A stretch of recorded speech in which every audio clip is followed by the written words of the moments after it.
Hello and welcome to the Bowls Auckland Champion of Champion Triples YouTube broadcast live from the Royal Oak Bowling Club. Lovely undercover now actually, which is a good sign. My name is Alex Reid and I'm joined in commentary today by Brett O'Reilly. How are you feeling this morning, Brett? Morena Koto, Alex. Great to be here at this magnificent new covered facility at Royal Oak, and looking forward to a really fascinating first up game, semi-finals in this Women's Champion of Champion Triples event. Absolutely, and on that note, we can see there a lead, the Glen lead, and that is Dvorka Bulog. Do you want to talk us through the rest of that team, Brett? Yeah, two really good teams here. So the Glen team, skipped by Judy Rail, who's been very well performed in Auckland over a period of time, and Judy's skipping Lynn Lopez. She's the middle player or the measurer in this team, and Dvorka Bulog about to deliver her first bowl. And they're up against pretty formidable opposition from Bridge Park. So the team skipped today by Aggie Motu. And Aggie has with her Leslie McClendon, very well performed player in the Auckland 1-8s, and now stepping up in the senior ranks, and Kirsty Hill, who is generally regarded as one of the better players in the New Zealand women's bowl scene these days. Capable in any position in a team, and obviously part of that well-known Hill bowling dynasty. And there you can see Kirsty Right on cue. right on cue. Thanks, Kirsty. And of course, bowls being a family affair.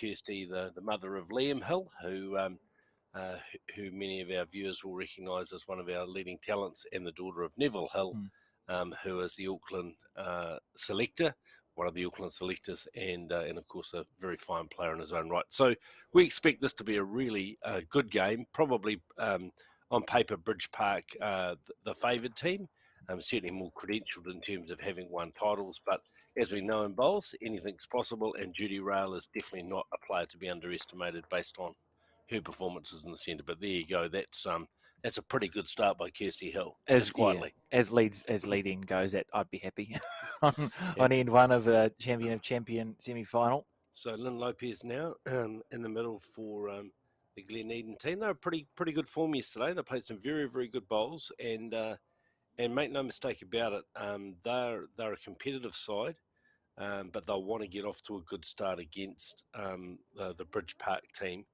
Aggie Motu, the Motu name, of course, pretty famous in New Zealand sporting world these days. Her nephew, David Motu, of course, a rising star in our game of bowls, and her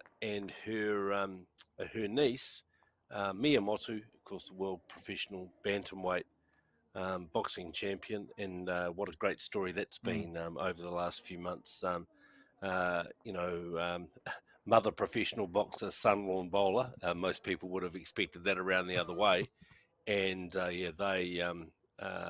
but both doing amazingly well in their sport. And for those of us who are at the recent Digicel Oceania Challenge, David's Phi Corero, which kicked off the porphyry for that event, was as impressive as his bowling prowess on the green. So so that Motu name featuring very highly in the world of bowls and in the world of boxing. And Aggie will be pretty happy with the start that her team have got off to. 3 shots on the changeover, 2 from Kirsty Hill, 1 from Leslie McClendon.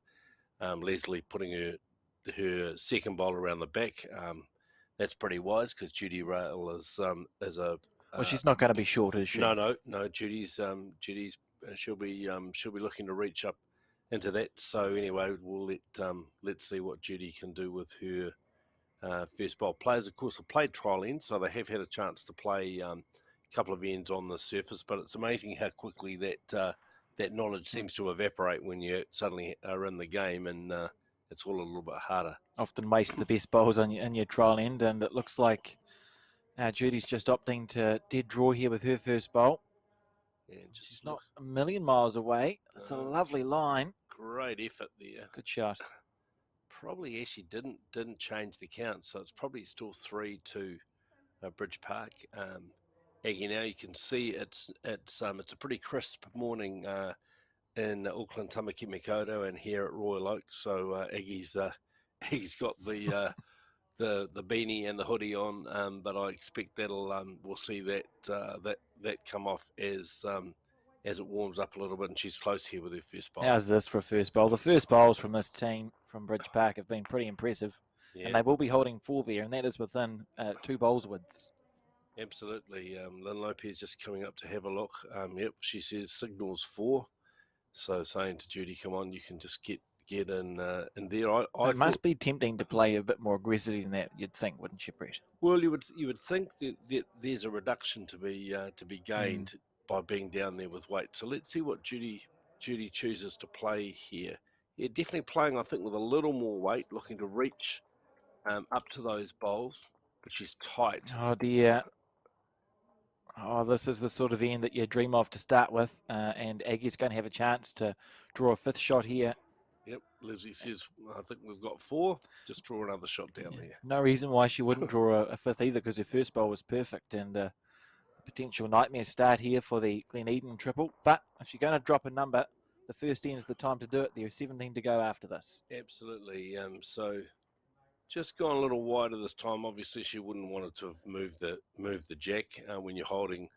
Aggie Mott, of course, a very good player, been one of the consistent top performers in the Bowls Auckland Rohi over the last few seasons. She's been in the Auckland Women's Inter Centre team, which is a pretty difficult team to break into from time to time.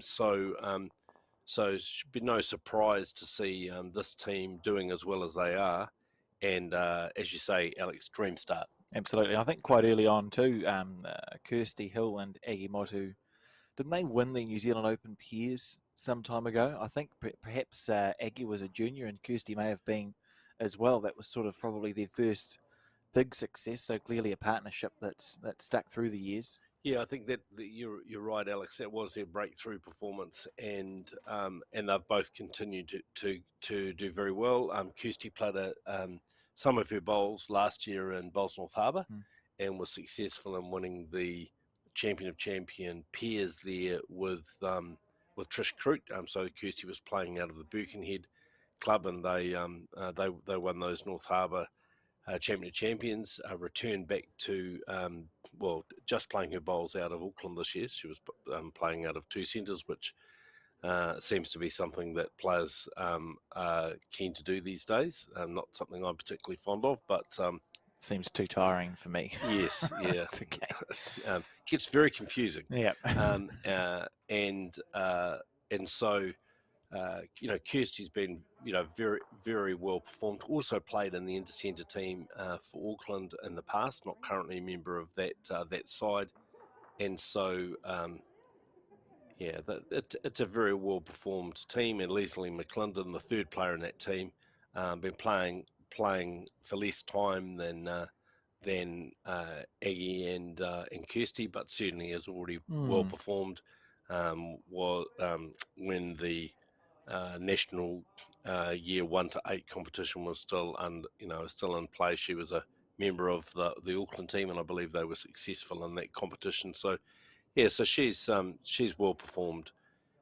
So as we can see here, Bridge Park with the jack this time immediately going to longer ends. The first end was obviously a little bit shorter, but Kirsty Hill has stretched it out to almost full length end, and she wouldn't be 100% happy with those 2 bowls, both short. And after the rain we've had in the last 24 hours, while we are playing indoors, you do get quite a lot of moisture building up, so it will be a little bit slower to start with this morning, and we expect the surface will just get a little bit quicker during the day. And again, we can see just Dvorka struggling to get up with her second bowl. So it's from our commentary position, Bridge Park holding the shot on the second of 18 ends. 18, yep, that's how many they play.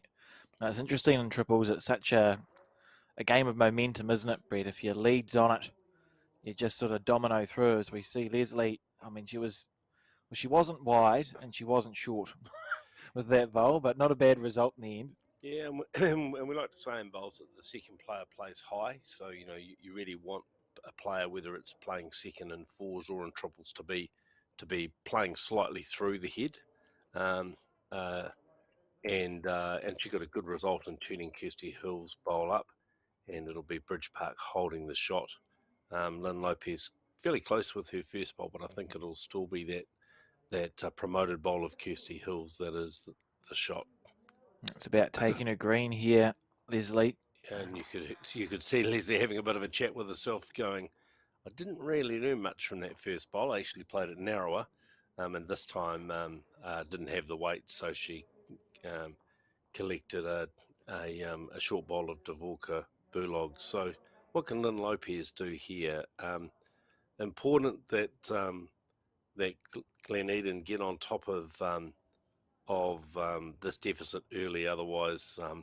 The Bridge Park team, with their experience and ability, will be pretty hard to beat. So Yeah, it's about scoring immediately after you've dropped a number, isn't it? Even if it's just a one, you're stopping that momentum. yeah, we often call it the bounce back end, and you really want to try and bounce back quickly so you don't lose momentum.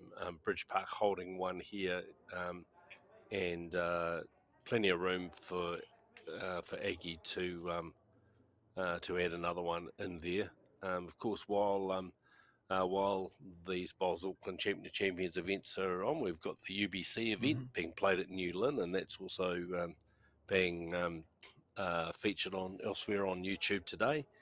So we've got a lot of top, plenty of bowls to watch, yep, isn't there? champion fours over in Bowls North Harbour, and they're down to the semi-final stage in the events over there. So good luck to my club mates. Jeremy Brosnan and his team, who are playing in the semi-finals this morning, and Jeremy, of course, also plays in the Glen Eden club. Yeah, I was just going to say it's where he started his bowls. Jeremy, I had a season at Glen Eden as well when Nice I club. first moved to Auckland. Lovely club. Yep.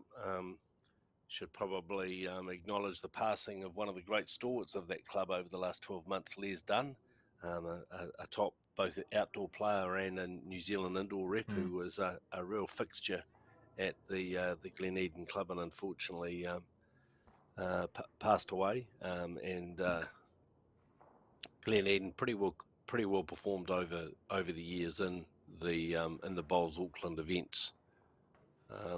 We've got quite an interesting club history, Glen Eden. You'll see on there, or when they get warm enough to take their jackets off, on their shirt is a phoenix, and like we see with a lot of clubs that have had issues with fire, that's what happened. And ironically, it was a club that was also very popular with the local firefighters. So the membership was a large proportion of that. And if you read their club history, they talk about during a tournament, the siren or whatever would go off and everything was paused and the firefighters would go deal with the issue, then come back. So a fascinating history, like many clubs. And I think they've had their centenary last year. So this is the 101st season, the Glen Eden Bowling Club. And indeed they did. So Judy Rail just falling short there with her last bowl. That looks like 2 to me to Bridge Park. You can see obviously just the surface playing a little bit more slowly than normal. Just not quite the same finish on the bowls, and yeah, that's a great start for Aggie Motu's Bridge Park team. Like you said, they're a very experienced team, so they've now got a 6-point lead and 16 ends to manage that with. It will inform the shot selection. There's no need for numbers at the stage. Bridge Park will be thinking, we don't want to lose an end, but we're happy to get ones and twos. And Glen Eden, they just want to get on the board to start off with. I know it's just the second end, but look at this here from Kirsty Hill. That's a good bowl on that slightly shorter end, maybe a couple of metres up from the 2 metre mark.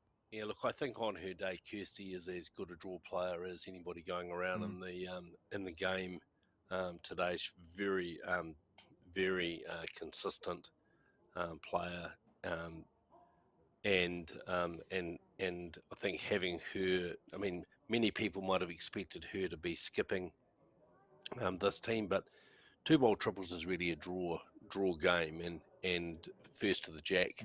And so if you've got someone at lead who's dropping their their first bowl close to the jack, it really sets the momentum for the rest of the team. So um, uh, just pulling up short with her second bowl, but obviously holding a good first bowl there, and Dvorka Burlog just slightly short, and definitely in the area with her first bowl. Should be just looking to see if she can get past that and just get a shot on the head. Possibly gone a little wide here. Oh, just that short of a gallop, isn't it? You know, what you do for that extra metre of weight. All three of those bowls that you see sort of shy of the head from 12 o'clock to 3. And that's why Leslie's been switched to the forehand side, which is to the left as we see it. Played a good bowl down this side on the last end, which ended up as a shot. And this time again, just slightly over, but that's a good bowl. She gets a clap from Aggie Motu. Probably not counting, but definitely in a good position if there's any jack movement. And when you're holding, you definitely don't want to be short. As we see Neville Hill in the background, he's come to watch, just sitting down. And how's this bowl going, Lynn? Willing it to hold just a little longer. That's a great effort there. She had perfect weight and deserved second shot. Yep. It was fortuitous, but she deserved a second shot out of that. It was a well-played bowl. Yep, definitely didn't want to be short, and she wasn't. And so I think, Judy Rail will be pleased to just have another bowl on the head. Leslie just gone a little wide again here, and again coming around the back. It's an intriguing head developing for Glen because there is no back bowls, but they are beginning to isolate that shot bowl of Kirsty Hills. So it comes with risk and reward, doesn't it? Because you've got nothing at the back, but it becomes tempting to try and remove that shot bowl of Kirsty's through that gap. Oh, excellent try there by Lynn Lopez. Just again went a little wider this time, and it's just promoted Dvorka Burlog's bowl through the head. So as you said, Alex, one on the head to Bridge Park, but actually it's Glen Eden holding all of the seconds, all the next shots. But without any back bowls. So Aggie be looking to draw another shot here, get another bowl on the head, and really try and shut down the options for Judy Rail. Let's see what she does with her first bowl. Very smooth delivery from Aggie Motu on the forehand. Well, wait for it to turn this bowl. So she's got the right green, I think, Brett, but the weight just slightly overplayed. And you would think, it must be so tempting to have just a little nibble. I would have thought so. I mean, you're 6 points down on the board, and the jack is somewhat protected, but by some of those front bowls. So let's see what Judy Rail does. She doesn't look like she's attacking. I think she's just playing to try and turn up those bowls of Lynn Lopez's. Oh, it's a lovely shot if she's got the right weight. It's close. That's a great bowl. Well played. Yep. And now she can play it with her last one, Brett. She can. Perhaps biding your time there a little bit. Looks like Leslie's thinking, well, we've got the back bowls. So find the port yourself. The only danger there is you are isolated with your second shot. Let's see. Yeah, well, Aggie's attacking. She's confident. She's close too, Brett. Very close. She was both lucky and unlucky there. Yeah, I think if she'd got a touch on her ball, she probably would have got the jack. I'm not sure that was the rationale, but I think so. Judy Rail now spots the opportunity, and obviously coming up to have a look and to see, well, do I play on that same backhand side? She played her first ball and looked to try and sit that bowl through. Yeah. That front blue bowl of Dvorka Burlog's probably protects her from getting the jack. So if you can see, just coming down on that backhand side and looking to push that bowl through, but it is low of the jack, and there's always that prospect of getting off the bowl onto the jack. Though they do have a bowl at 4 o'clock of Dvorka's on that side. So I mean, it feels worth it to me because it's reasonably safe. You're likely to miss narrow because of that blue bowl at 1 o'clock. And if you're missing narrow, there's no danger on your backhand side, which is to our left, or to our right, sorry, of making it go right. So I'd be tempted to play it, but I'm also not in the semi-final of a champion and champion triples. I'm just rambling on behind a microphone, so we'll find out soon enough. And Judy, she's looking like she's gone for it, but maybe doesn't have the weight there. Brett, Yeah, should. two or three thoughts in her mind, Yep. perhaps. Yeah, I think. Look, it was definitely there to be played, and I guess she played it on the safe side Mm. by making sure that she was narrow. Anyway, the good news for the Glen club is they're on the board. Yeah, That's a shot to them, and after 3 ends of this Bowls Auckland Champion of Champion triples women's event, it's Bridge Park who lead by 6 shots to 1. and it is good news for the Glen Eden team. A 5 point differential and an 18 end game is nothing really, but psychologically, it's fascinating. The differential feels bigger if you haven't scored. If you're Sure six does. down and you haven't scored, it feels worse than if you're 5 down and you scored one, because you know you can score then, and that's a big part of the sport. It's just the psychology of it. So Dvorka on her forehand. No one seems to be favouring a hand yet, Brett. They seem quite similar, don't they? They do. She played on the backhand last time coming this way. Mm. Good to see her get that first ball past the jack. That's good for momentum. Kirsty Hill persisting with the backhand side, and she's pretty close here, just a little short, but that'll be the shot. um, and again, just gets that Bridge Park team off to a good start, albeit a little bit further away from the jack than she's been in some of the previous ends. It is a lovely artificial here, or carpet, I suppose, is a better term. I was talking to one of my colleagues, Colin Williams, who's usually running the cameras, but is actually playing. He's off to the left here. He's in the quarterfinal of the Champion of Champion triples, and he played yesterday on this surface, and he said it was very consistent. A little bit slow, but that's what most carpets are, but very consistent on both ends. So it allows you to play good bowls, doesn't it? Yes, and remarkable that actually that they have been able to play on the surface, because viewers may remember that Royal Oak was one of the Mm. clubs that was severely Mm. damaged by the Auckland anniversary weekend flooding. It was open for about 37 minutes. Yeah. The green, unbelievable stuff. And I don't know if was the carpet replaced, Alex, or was it just relayed? I know it was lifted, Yeah. and they put the surface underneath it back. So I suspect it's the same carpet, because the issue was, and it happened at Glen Eden too, and maybe two floods previous, when the water goes underneath the carpet, it all lifts up and is floating, and you get gravel underneath. Yep. And that's when you get your crunchy walk, which isn't a good sign on a carpet. Never. So 2 shots here to Bridge Park as Leslie McLinden swaps over to play the forehand, looking to get a bit of cover on those 2 bowls of Glen Eden's, and she's close. Yeah, look, it's a great thing to see in the game now. The number of covered facilities, and of course, if they're covered, they have to be artificial, because otherwise the grass can't grow. It's really revolutionised our game. It's turning bowls into a 12-month of the year sport, which is great for clubs and great for participants.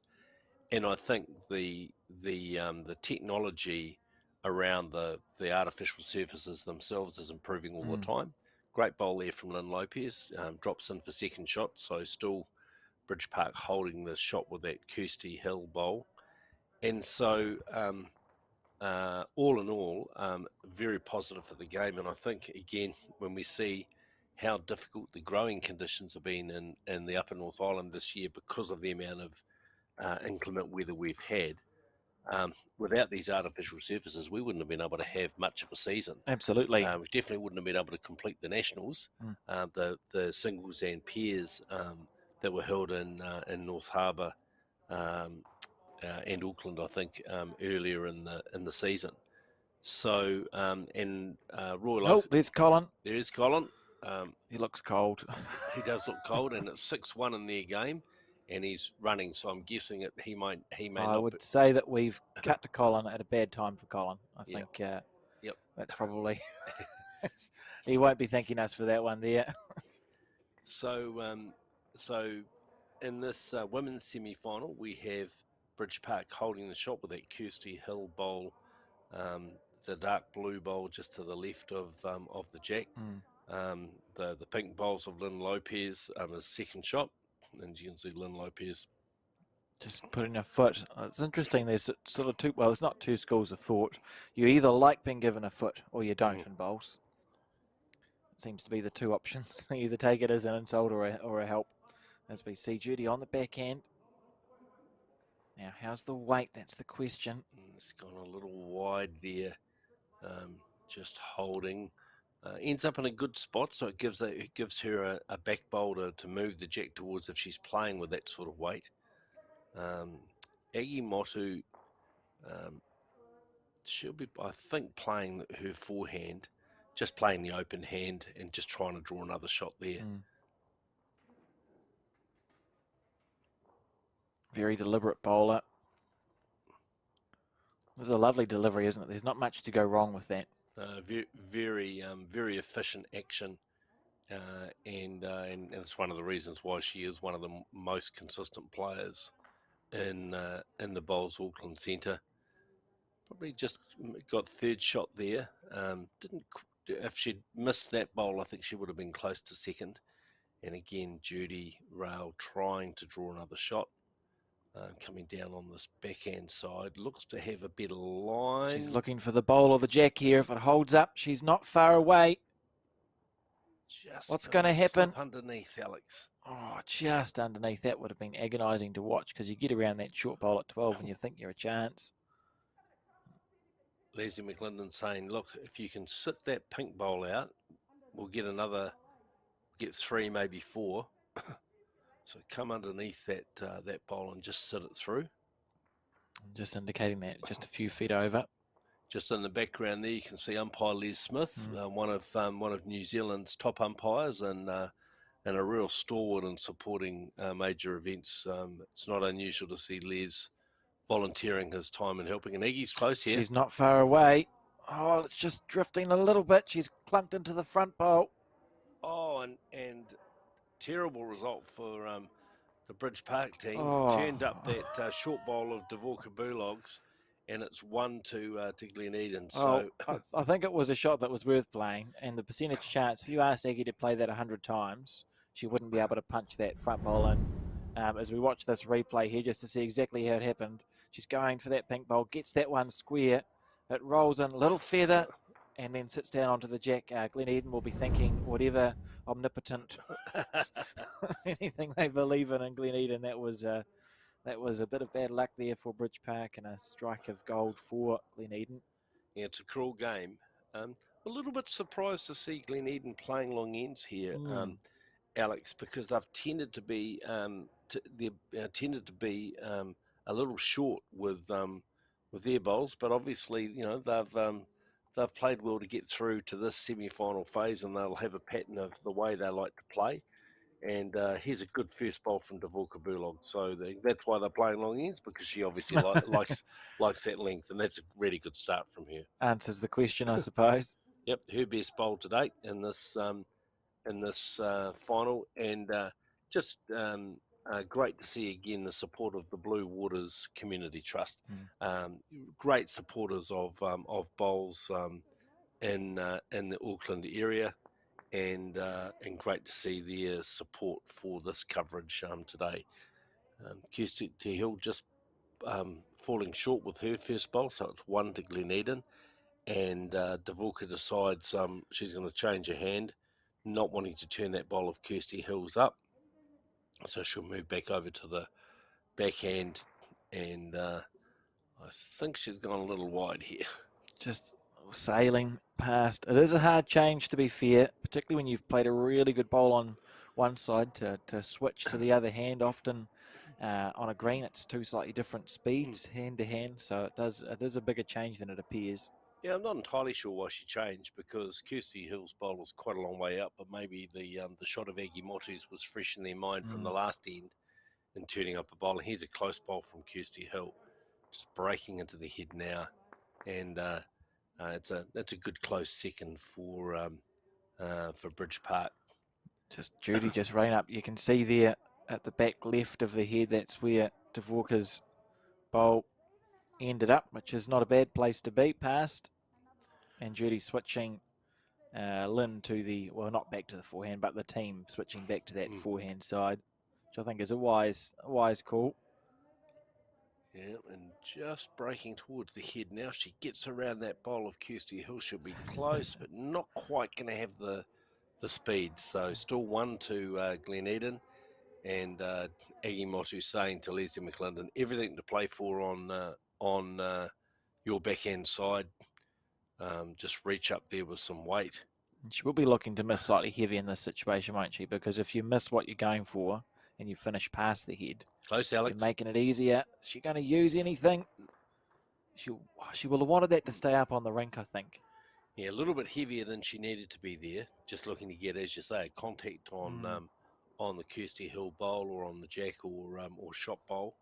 But the intent is very clear Yeah, from the yeah. Bridge Park team. They will attack when given the opportunity. Interesting. Not an intentional block, but maybe a maybe a block here from Lynch is just going to swoop across the head. So the shot's the same, isn't it, for Bridge Park? It's just the weight here that Leslie will be looking to adjust. She'll be thinking, if I miss my initial target, I'd love it if my bowl stayed up on the rink because then it becomes a better percentage for my skip. Yep, and just again, good line breaking into the head now. It's a fair effort here from Leslie, and if it stays up, it's brilliant. That's a good shot. That's well played. Yep. And now the percentages have improved for Aggie because she stayed up on the paddock. It's a good bowl. Really good number twos bowl. That, as you say, just reaching weight. The chance of getting a result, but importantly, not losing the bowl, and giving Aggie Motu a good position bowl to be able to play to. So everything to gain for the Bridge Park team, and for Glen Eden, Judy Rail will be looking to see if she can get another shot in there, just to try and put Aggie Motu in two minds about what to play. Judy, very steady draw player. Often in the Auckland rep team. I don't think she's played in the inter-centre side, so she's generally in that next tier down of players, but pretty steady, and she'll be disappointed with that first bowl. Yeah, she would have been in the same team, I think, that Leslie McClendon was in that final ever national junior inter-centre side. I think it was Judy Rail. I know Jenny Stockford was there. That's right. Leslie McClendon, Mackenzie Blucher. Yeah, it was a good Others. side. It was a long time since it happened, but I know it was a good team. They won that last ever junior women's inter-centre, and Judy was of that era of junior bowlers coming up through in Auckland, so she'll know Leslie well. So Aggie Motu just wide with her first bowl, again looking to play that reaching weight, but it seems on this rink, if you get a little wide on that side of the rink, the bowl, there's not a lot of finish for the bowls. So she'll be looking to tighten up with her next bowl, assuming that she can still play to it. Judy This Rail. is interesting, isn't it? I think you're right. I think that long end has just thrown a spanner in the works. Now, not the worst time to finish in. Just go the bowl, I think we just heard Leslie say. So no mucking around here from Aggie Motu. And if it drifts, she's probably drifting into the jack, Brett. So she's on the drive. Every and chance close in the world here. And close. Oh, good bowl. And they had a slice of bad luck last time. I think it swings and roundabouts, that little feather onto the bowl. Fair call. Out comes one shot. That's all there is. Though, that Bridge Park would be very happy to be scoring. And yeah, isn't the game interesting that you can get you get the slice of hell in the previous end, and this time the slice of heaven. And here we see the replay of that bowl. Just gets a slide off the front bowl of Judy Rails. Smallest feather. Ironically, Judy Rails, the last bowl that she'd played, so if that bowl hadn't been there, she probably would have missed. So that's a salutary lesson to not be short and in the way. And Kirsty, look at this, right on the jack. Yeah, it's a great bowl from Kirsty Hill. Slightly shorter end this time, delivered by Kirsty Hill, and score now 7-2. So Bridge Park leading this women's champion of champion triples bowls Auckland final by 7-2 after 5 of the 18 ends. Close from Dvorka here. Yeah, it's a lovely response on the opposite hand as well on the forehand side, Dvorka. And Kirsty, look, straight into her work, she'll stick on the backhand. Particularly when you've played a good first bowl, you usually feel like you can just rinse and repeat, Brett.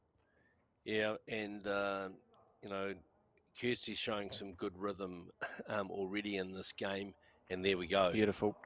Just two outstanding bowls. That's when you're skipping in two bowl triples. That's what you want to see. Two bowls from your two good bowls from your lead, and then immediately, the momentum is with you, and you can start start consolidating on that. Exactly, but Dvorka, she's close here too, Brett. If she gets down just a little bit, that was a fair effort there. Looking just to arrive into the head. It's just gone sliding past, so Leslie with a chance to consolidate.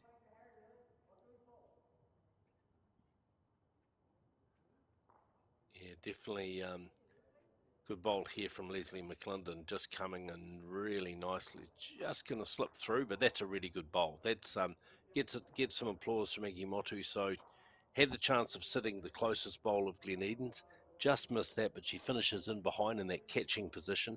2 shots to Bridge Park, and then Lopez now on her backhand side, looking to reach down and see if she can and get a second shot or get a sit on those bowls. She would have felt like that was close halfway up, just hooking across at the end. An easy one, or a good one to correct from, really, because if she keeps the same weight and just takes a foot more green, she'll give herself every chance in the world, as we see Leslie on her forehand.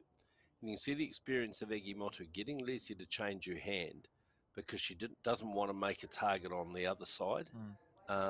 So, really wanted to try and consolidate. Now, that's not what she asked for, but it's actually ended up in quite a good spot there. It's achieved a similar thing, hasn't it? Because you've sort of clogged it up by putting a bowl at 12 o'clock. Possibly counting, but definitely tightens the shot up for Lynn Lopez. And you can see her and Judy Rail just working through the options. Because it suddenly means on that side you've got to be pretty precise weight-wise. But Lynn again, oh no, she swapped over. Yeah, I thought she was on her backhand as well with her stance. And breaking now, but I think she's tight. Going to dive across the head. Oh, maybe it's not going to dive across the head. That's magnificent stuff from Lynn. I thought that was narrow for all money, Brett, but it held up long enough, and that's a very good bowl under pressure. Yeah, she had good weight with that bowl. I think still Bridge Park holding shot, but definitely a much better position for the Glen Eden team.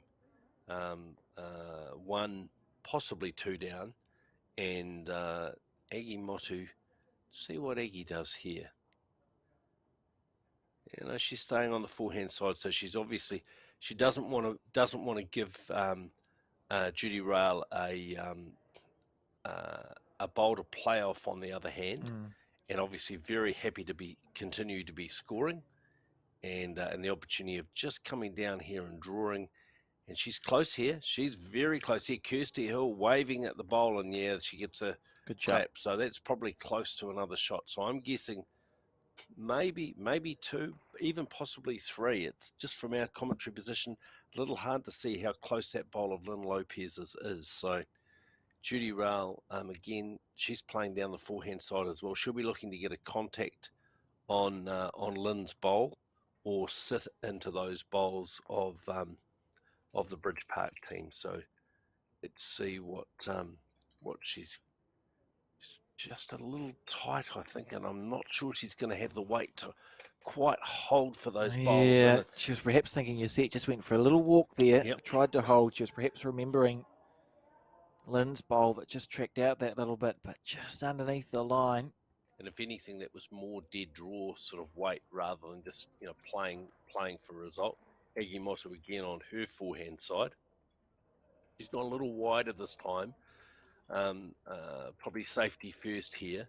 Again, very good speed and finishes in a good spot there, catching. So So just asking what she actually needs to do to get the shot. She said, if I push yours in, do I hold one or can I draw past it for this shot? So she's just trying to clarify in her head what she wants to play here. That's good skipping, really, from Judy. Yeah, well, they don't want to continue to drop shots. Judy coming up to have a look, and she does have to be a little bit careful because turning Lynn's bowl onto the jack could actually be disastrous Yes, yeah. if the jack springs, given that most of those bowls behind now are Bridge Park bowls, with the exception of the blue bowl of Dvorka Bulogs at about 4 o'clock. And it's a heavy jack as well, so they do spring. If they attack, they tend to move a while. So I think you're only 5 down. You're playing 18 ends. 1 down here is not the end of the world, so I wouldn't be trying super duper hard. Yep. Yeah, no, good call, Alex. I think that's it's very easy to want to get the shot all the time and then inadvertently drop more shots because of that. So let's see what Judy has to do here. She's not narrow. No, and she is playing with weight, but she's just going to slip past. Now, what have we got? Yep, no, just the one. It is so. So indeed, that was second shot, the Lynn Lopez bowl, and so it's 8-2 now. Bridge Park leading in this women's champion of champion triples semi-final, and they're looking in control, but 6 points, and particularly 2-bowl triples where you can blink and drop a number. It's not a lead that they'll be comfortable with yet. They'll be looking to extend that lead, Bridge Park, and Glen Eden have every reason to feel like they're still in this game. Yeah, I guess there's a familiar pattern starting to emerge in this game, and that is that Kirsty Hill is getting her first or second bowl pretty close to the jack, and so then immediately Glen Eden are trying to having to play catch up. So Judy Rail will be hoping that Dvorka can just start to match Kirsty. Yeah. Just slightly narrow there with her first bowl, but passed, which is good. She doesn't have to do it every end either. They just need a few ends where Glen Eden are going to have an opportunity to score more than one. That's right. So you're trailing by 6, so you're going to need to score maybe 3 or 4 multiples in this game.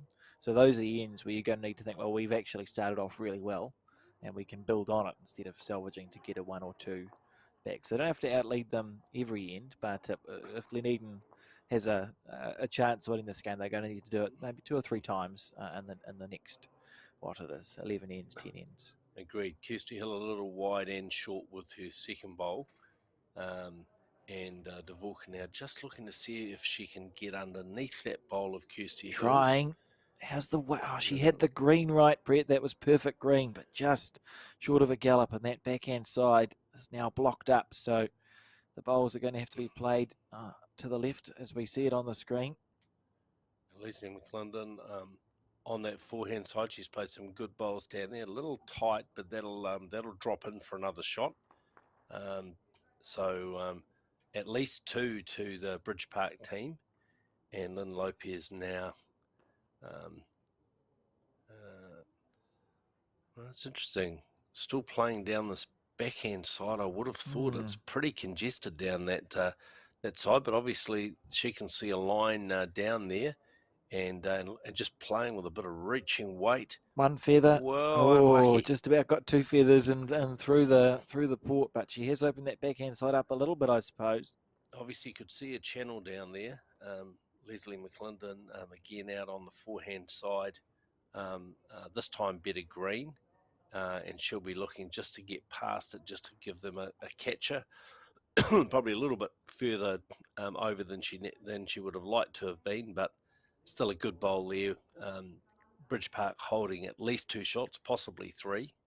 And Lynn Lopez now with her last bowl of this 7th end. She's not far away, Brett. She's close. Down onto the jack, the jack. Oh, she snicked it and kept on running. That was unlucky. That was a good bowl. The slice of hell. Yes, so easily could have trailed the jack to Dvorka Bulog's first bowl, but just slips past. Has probably reduced the count, I think, to 1 or 2. Previously 3 down, so that definitely helps the Glen Eden side. Um, and now Agimotu with her first bowl of the 7th end. On the forehand. Still looking a bit nippy. Yeah, good line here.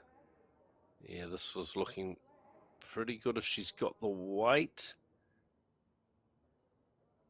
Well, it was a beautiful line, but I don't think that will count there. But probably in quite an awkward spot for Judy Rail. Judy is going to stay on the backhand side. There's room there to draw for sure on that side. So let's see what she can do with her bowl. Turning just a little feather. Little feather. Oh, a good second shot there from Judy. Absolutely. And she'll have a lot of confidence with the next bowl because the shot bowl is on the running surface. So you don't need to hit it too hard for it to roll out of the count. So play a similar bowl again, she'll be thinking. And we could be in for a couple here. Agimotu again on the forehand side. And again, beautiful line down this the side. She's going to be very close here. Just slips past. Won't be unhappy being in there because it does give them another catcher if Judy Rail plays with a little bit of weight, and Lynn Lopez. Play the backhand, Judy. Yeah, so look, stay the same side. Yeah, we're 1 down. That's the distance between the shot bowl and the jack. Come down there and turn your own bowl over. Or just played a really good bowl on that hand, so you may as well do exactly the same thing again. You've got 3 or 4 chances, Brett. Yeah, Judy Rail obviously not too certain what she's playing, so she obviously decided to come down and have a look and perhaps just to see, well, if I do play with a little bit of weight and I get the jack, what does that do? We have got the bowl of Dvorka Bulogs, which is out at about 8 o'clock on the left-hand side there. So they do have a bowl there. If the jack was to go all the way back, they would be 2 down. But then also Judy's bowl would be coming with it, you would think. Absolutely, and it looks like she's decided on the backhand side. So a very similar bowl we're going to see here to her first one, and a chance here to score a 2 for the Glen Eden team, trailing by 6 on the 7th end, and she's in the area, Brett. Yeah, close here. Very close here, Judy Rail. Very close. Needs it to hold up just a smidgen. That was a great effort. Wasn't that a well-played bowl? Yep, very well played. So 1-2 Bridge Park, and they now lead 9-2 after 7 ends in the semi-final of the Bowls Auckland Women's Champion of Champion Triples event being played here at this magnificent Royal Oak facility. And on that note, I can also tell you to our left we can see the other semi-final, which is between the Titirangi RSA and Te Atatu Peninsula, and the other women's semi-final, and leading that is the Te Atatu team, 7 points to 3 after 5 ends. Yes, the Titirangi team giant killers yesterday when it had a very, very good day and achieved some great results. Kirsty Hill just pulling up short with her first bowl of this 8th end.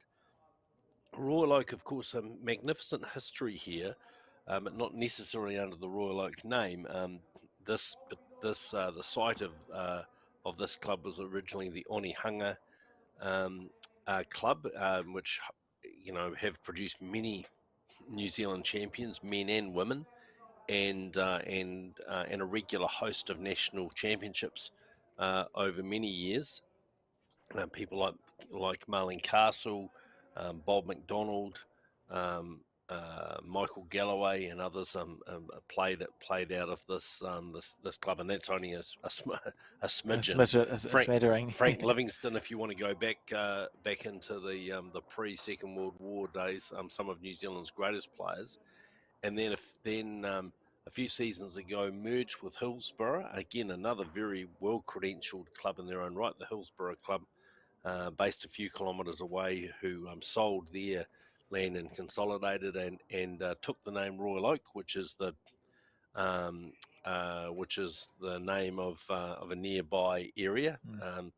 Uh, and they've continued to build on the great history of the two antecedent clubs, and generally I think regarded as one of the top clubs in New Zealand. Yep.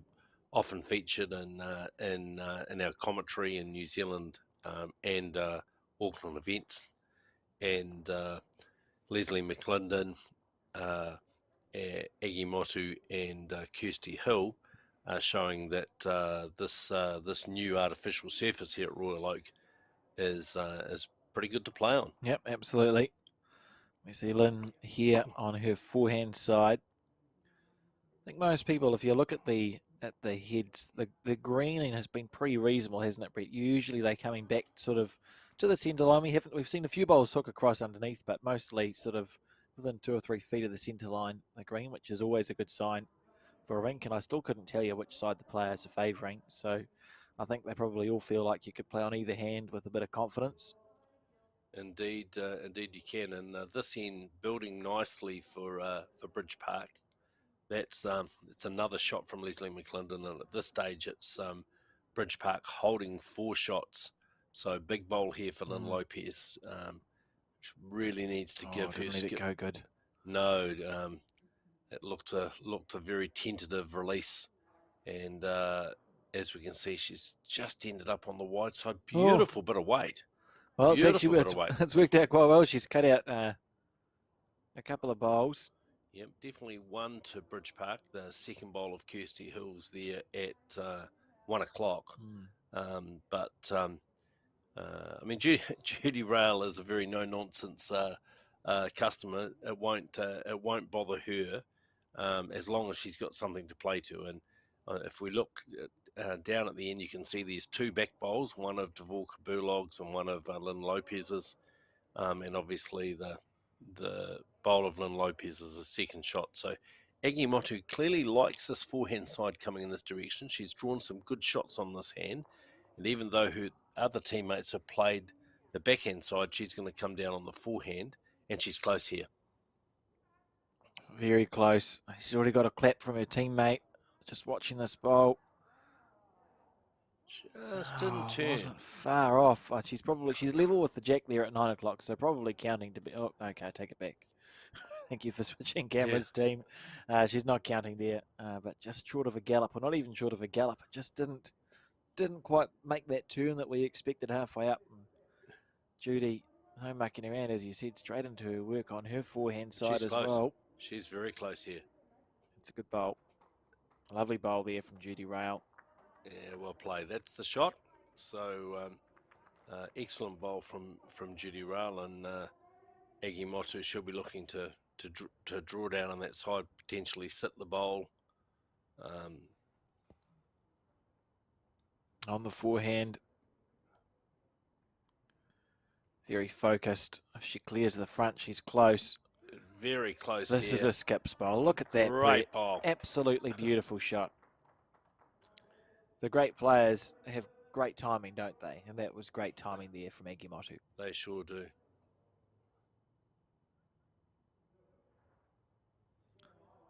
Judy thinking, oh, I'll put it back. And she might have if she's got the weight right. Is she going to get the turn? When's it coming back, Brett? Oh, such a lazy finish. So just slips past. 2 really good bowls from Judy Rail. Yeah, that was an enjoyable sort of. We had 3 great bowls in a row from the skips, but Aggie's timing just exceptional. And there we see Aggie Motu's second bowl as she came down. Judy Rail's first bowl, just drawing down there for the shot. Absolute perfection, and then to rest that out. Here we go. This is probably the hardest shot that's been played in this game and the best bowl that's been played in this game, because she's got that absolutely square and tucked herself in behind the jack.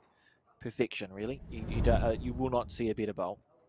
And Judy Rail did manage to get second shot with her last bowl, so it wasn't all bad news for Glen Eden. But they do trail or maybe it was 2. So now 10 shots to 2 to Bridge Park after 8 of the 18 ends, playing the 9th end now. And Kirsty Hill again getting Bridge Park off to a good start with her first bowl. Great shot. Look at that. Bridge Park Club, located in Mangere Bridge in Auckland, right under the beautiful Mangere mountain or maunga, just on the shores of the Manukau Harbour. Really nice setting, and a really very, very strong club. The men's team were beaten, skipped by Te Atatu, were beaten in the last round yesterday. They and Teo recently, I think he's the president of the club, or certainly in a senior administration position, and recently made his debut in international play for the Cook Islands, playing in the Digicel Oceania Challenge, and he's been selected in the Cook Islands World Bowls team that will play in the World Bowls event at which is going to be played on the Gold Coast, with headquarters at Broadbeach in August and September of this year. So congratulations to Teal for making that Cook Islands team, and they were pretty competitive in the Digicel Oceania Challenge. Absolutely, a great group of bowlers. Yep, they got a silver medal in the fours, and I think a bronze medal in the triples, or did they miss out on the triples? I don't quite remember, but I know Teo certainly played some very, very good bowls, and he'll be skipping the fours and the triples for the Cook Islands in that World Bowls event. So congratulations to him, and I know he'll be pretty pleased to see his club mates doing so well in the semi-final of the women's event. Good bowl from Devorka Burlog there to get the shot. And so it's 1-2 Glen Eden, as Leslie McClendon just adds another bowl to the head. There or thereabouts. You always look when there's two bowls touching if it makes a plant happen. I think it might be a little bit high of the head, but Egg, you'll have a look at that just to see if it's worthwhile. Nah, too far past, I think, Brett. That's sort of hard to tell. Yeah, I mean, with a 10-2 lead, you don't need to do anything too dramatic. There's a good shot down there on that forehand side just to come down, sit the shot bowl, or the Lynn Lopez bowl just behind. Opportunity to get a little edge off Kirsty Hill's bowl that's level with the jack at 9 o'clock. So Leslie just checking to see second look. Yeah, is it 1 or 2? And it is about managing the game from here, though, isn't it, for Bridge Park? And they've done well. They went out to a 6-point lead early on, and they've managed it well. They've never been less than 6 points in front. So that'll be their plan to the end of the game. You don't have to win by 1 million, but just keep that lead nice. And Aggie here, she's not close. far away. She's very close. Oh, great effort there. A good first bowl, one to correct from. Yeah, possibly now 2 down. Just got a little touch on the jack with her bowl, but certainly has created an opportunity for her to play with a bit of weight now.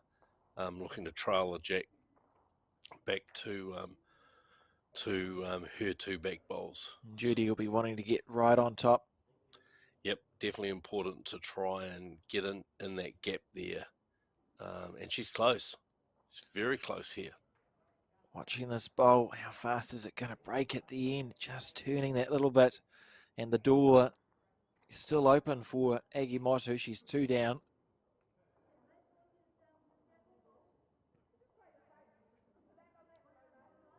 She'd land on that one. I just heard Leslie say. So a little bit more weight than her last bowl. Maybe a lot more weight based on the wind-up. Or maybe that's just her pre-shot routine.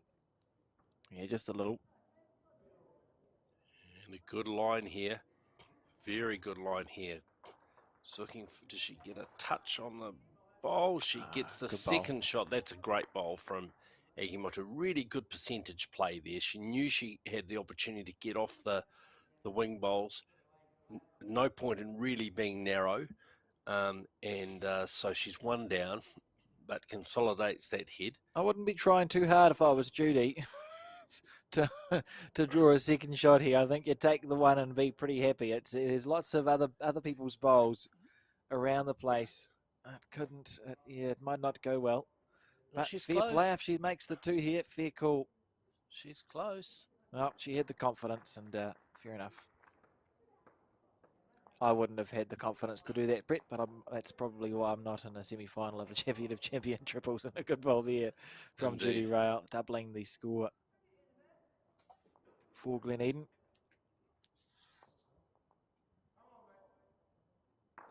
Yeah, and at this stage of this champion triples semi-final, that's an important scoring in for Glen Eden. And we see here Judy Rail, no fear. That's played so well. That's such a good bowl. Yep.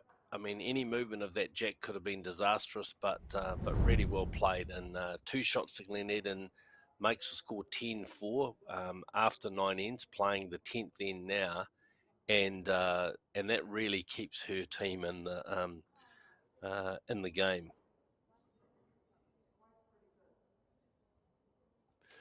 So Dvorka Bulog with her first bowl on this 10th end, playing down towards the Royal Oak Clubhouse, and she's close. Yes,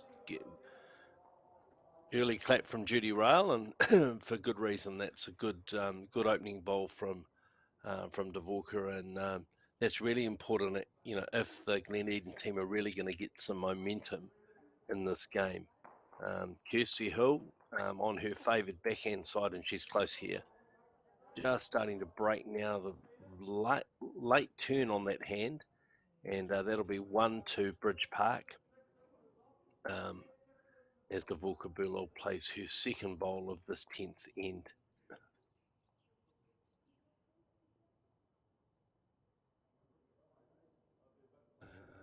Down on this forehand side, the bowls just seem to wander a little bit. A little bit of a walk, Yeah. Just go out before they want to come back in, so your breaking point's quite late. Yeah, I mean, she probably didn't have the speed anyway, but they just seem to hold a little bit out there with some of them.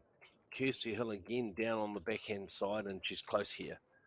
Very good bowl here from Kirsty. And, the hands come together for Agimoto. Beautiful shot. Yep. What a bowl there. Front toucher, that's what you like to see as a skip. And the momentum shifts back to Bridge Park with that outstanding bowl from Kirsty Hill. Yeah, remembering they're still, as we said, Bridge Park 6-0 up after 2 and have been trying to maintain that 6-point lead. A front touch is a good way to maintain that 6-point lead, because as far as Aggie is concerned, one's good fishing. You have your front toucher, cover where the jack's going to go, Absolutely. take your 1 point, move along. And that's how they'll be looking to manage the game, as we see Lynn on the forehand. And she's close here. She might be very close. We know it goes for a little walk at the end of the track. Let's see when it turns. That's a good bowl. She snicked the bowl. Great bowl from Lynn Lopez. Maybe a little unlucky not to get a better result there. Still 2 down, but she's definitely opened the head up and given the Glen Eden team a chance there. So, great bowl from Lynn. Leslie McClendon on her backhand, and she'll be coming down, just looking to reach that bowl. Doesn't look wide, Brett. No. As we see this bowl hook across a few times on her backhand, she's just sort of hooked the bowl across her body almost. Yeah, just playing a bit inside out on that backhand side, just not getting the delivery arm through to the line. Sort of looping on the backhand, Yeah. so she'd know the moment she lets it go that she's narrow, because it's not being pushed out. It's more a delivery issue than anything else. Yep, yeah, just not quite squaring up to the line. Not an uncommon issue. And then Lopez again looking to see if she can sit. She's a little bit tight this time, and the bowl very quickly just goes, runs doesn't away. Yeah, on that side. So see if Leslie has learned the lesson this time. Definitely a better line than the first bowl, and Aggie Motu just a little She's bit of got the applause. gap, is what she's got. I thought Yeah, I was all ready to say she'd trail the jack back, but she found that gap there. yeah, still a little tight, still a little bit inside outy on that side, just turning that shoulder inside the front foot. Um, Yeah. but finishes in a good home behind her, matching that Lynn Lopez bowl. And it'd be interesting to see what Judy plays here uh, from the mat. It looks like it's probably the other hand now, but no, Judy's persisting with the forehand. She's played some good bowls down on this side, including the last hand coming this way. She drew the shot with her first bowl, and so she knows where the line is, and just a little tight here with this first bowl. Beautiful bit of weight, Look at but trying to go for a walk. just gonna slip inside the shot bowl, and it's still Bridge Park holding one.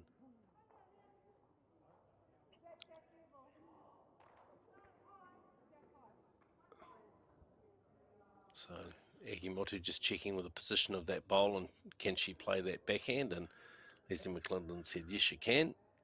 Bowls jack high, and just see that difference with Egimotu, just making sure that arm's following right through to the line. So although it's short, we did see the bowl went out to a breaking point first. But the players, I mean, we all do it. The moment you let it go, you go, that one's not come out as it's supposed to, and you can just write it off straight away. Yeah, and Aggie'd be very disappointed with that first bowl. I mean, you're holding shot. There's no real reason to be short. Yeah, she's having a chat to one of the teams on the other rink, and Judy Rail's very close here. Is it going to turn in time? No, it just slips by. She has been.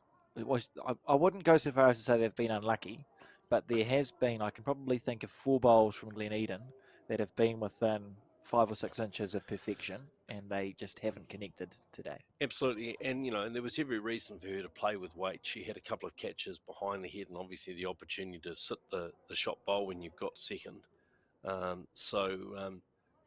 Judy Rail playing some good bowls, and Aggie Motu very close here with this bowl. Oh, she had the talk to herself, and it's worked wonders. Look at that. She's drawn another shot there. Aggie Motu, that's a brilliant shot.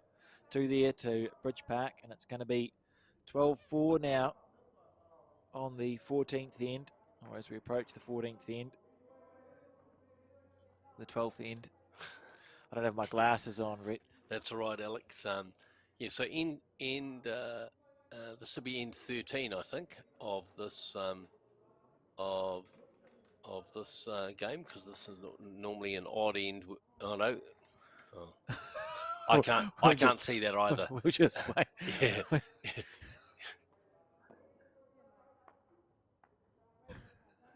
End 11, clearly end 11. Yeah, clearly end 11. If we could actually see the numbers, it would be really easy to see. So 11th end of this 18 end semi-final of the Women's Champion Triples, and it's Bridge Park leading by 12-4.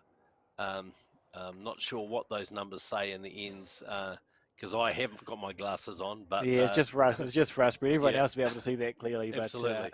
Yeah, must our monitor here just not quite pixelating properly.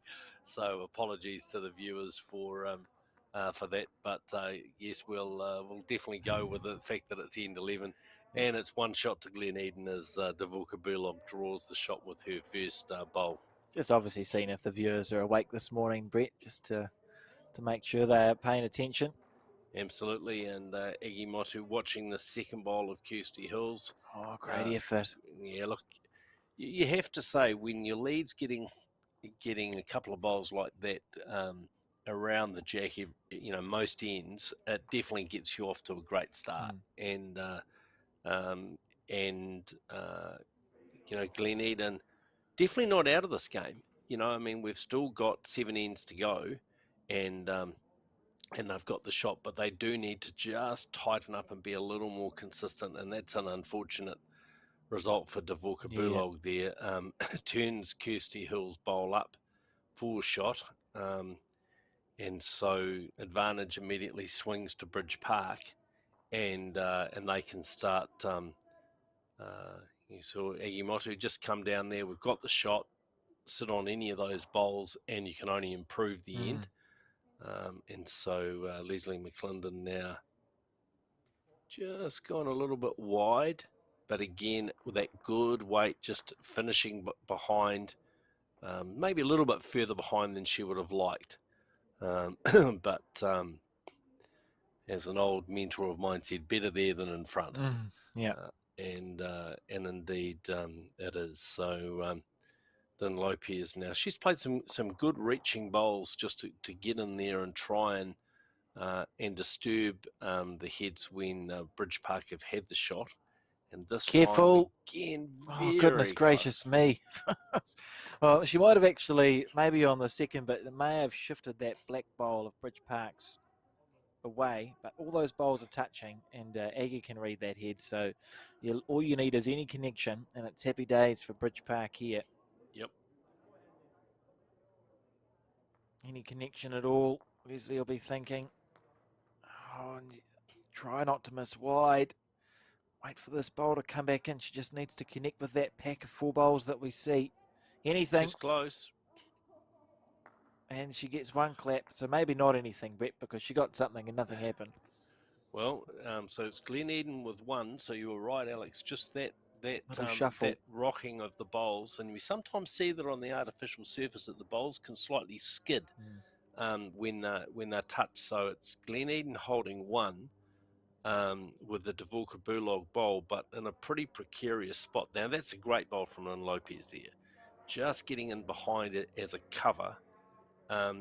We know that Aggie Motu won't be short here, but equally, she's only 1 down, and she'll want to be just a little careful not to pop her bowls out of the head. So good meeting, good discussion here around just what to play.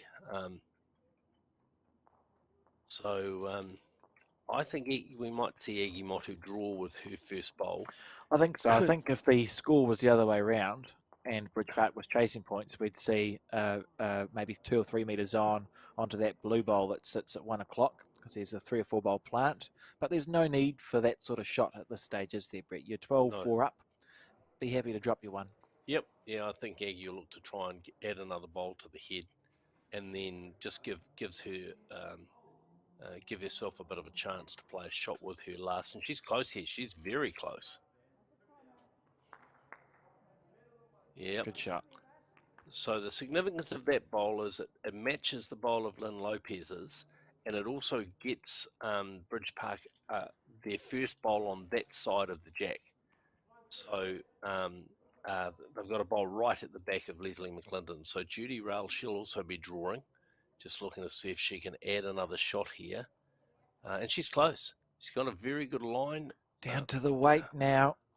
Just breaking in. Is it going to have enough? No. Knows the answer to the question, just about. And Aggie will stay on the forehand. Part of me is disappointed because I'd love to see what would happen if you did hit that front blue, Brett, but it's a sign of maturity and experience here from the Bridge Park team.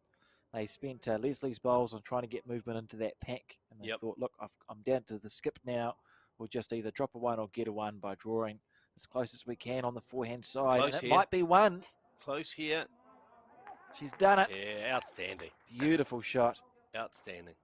So now the question is, does Glen Eden, is there an option for Glen Eden through the port on the back end? What's their backest bowl? Backest bowl's a no, isn't it? So it must have to be the forehand side.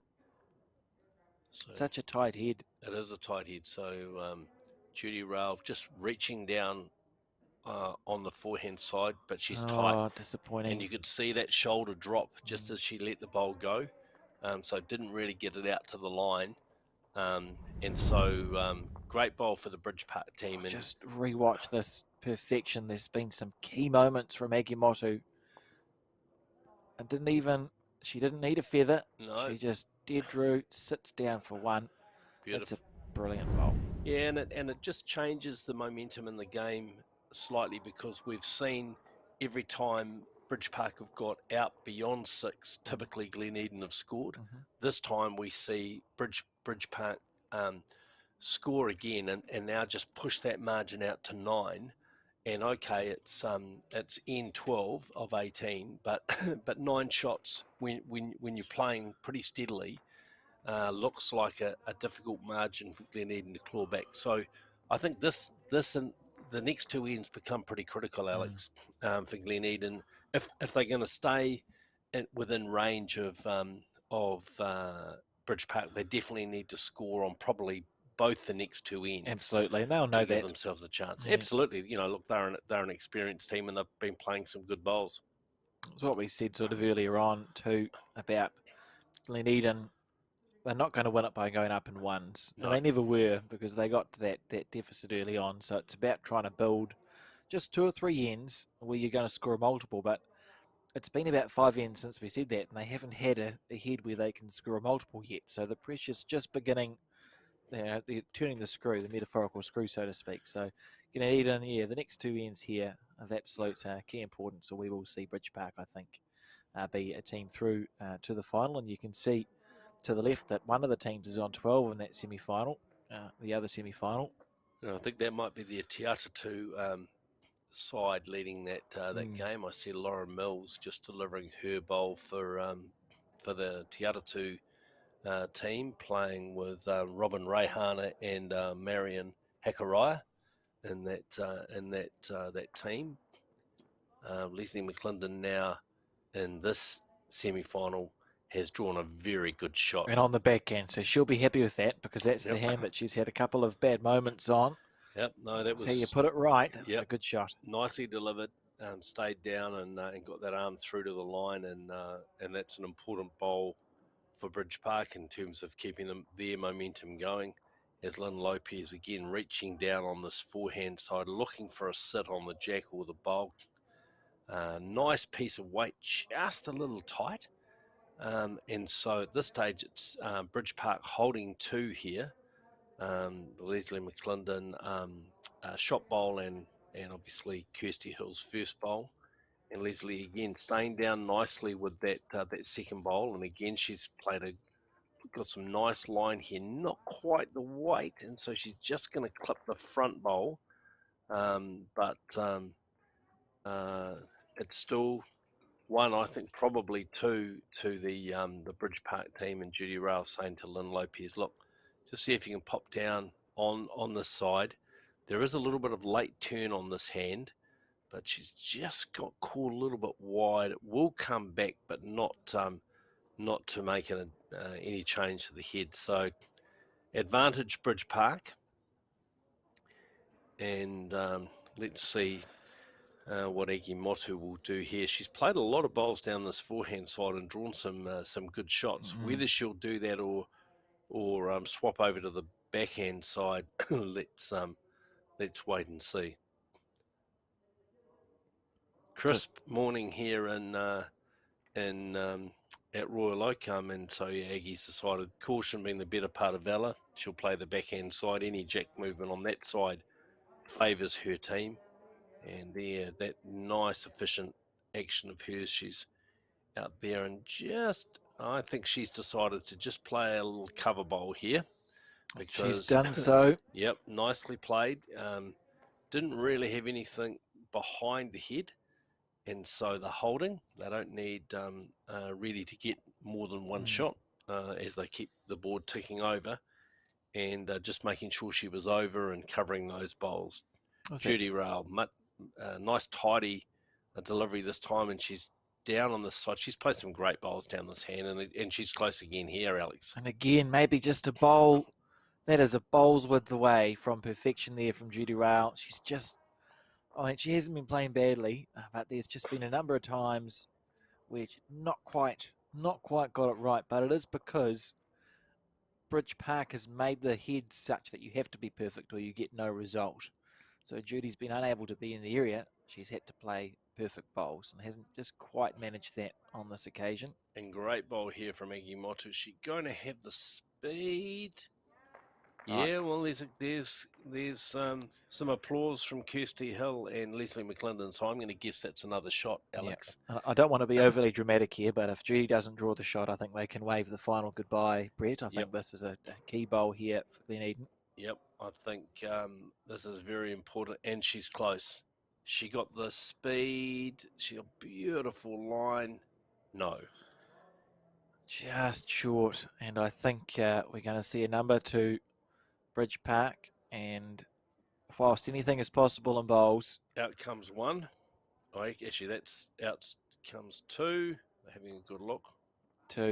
15 forward to Bridge Park, and I mean anything's possible, and you never. It's a commentator's curse to write a team off. I struggle to see a world in which Bridge Park is not one of the teams in the final that we'll be broadcasting later on today. Yeah, I mean, as we've said during today's commentary, two ball triples is a draw game, and if you look at the pattern of this game, typically, we're seeing Bridge Park get 3 or 4 out of their 6 bowls within reasonable proximity of the jack. That the shots where typically for Glen Eden it's only been 1 or 2. And look at it. I mean, here again we see Kirsty Hill with a toucher. It's just been a really good traditional example of a good triples team. Really, it's why they're through to the semi-final, and I tell you, they're going to be a hard team to beat if they keep it up in the final. They will. It is the pattern of play is established by the leads, and in this game, Kirsty Hill's been very accurate.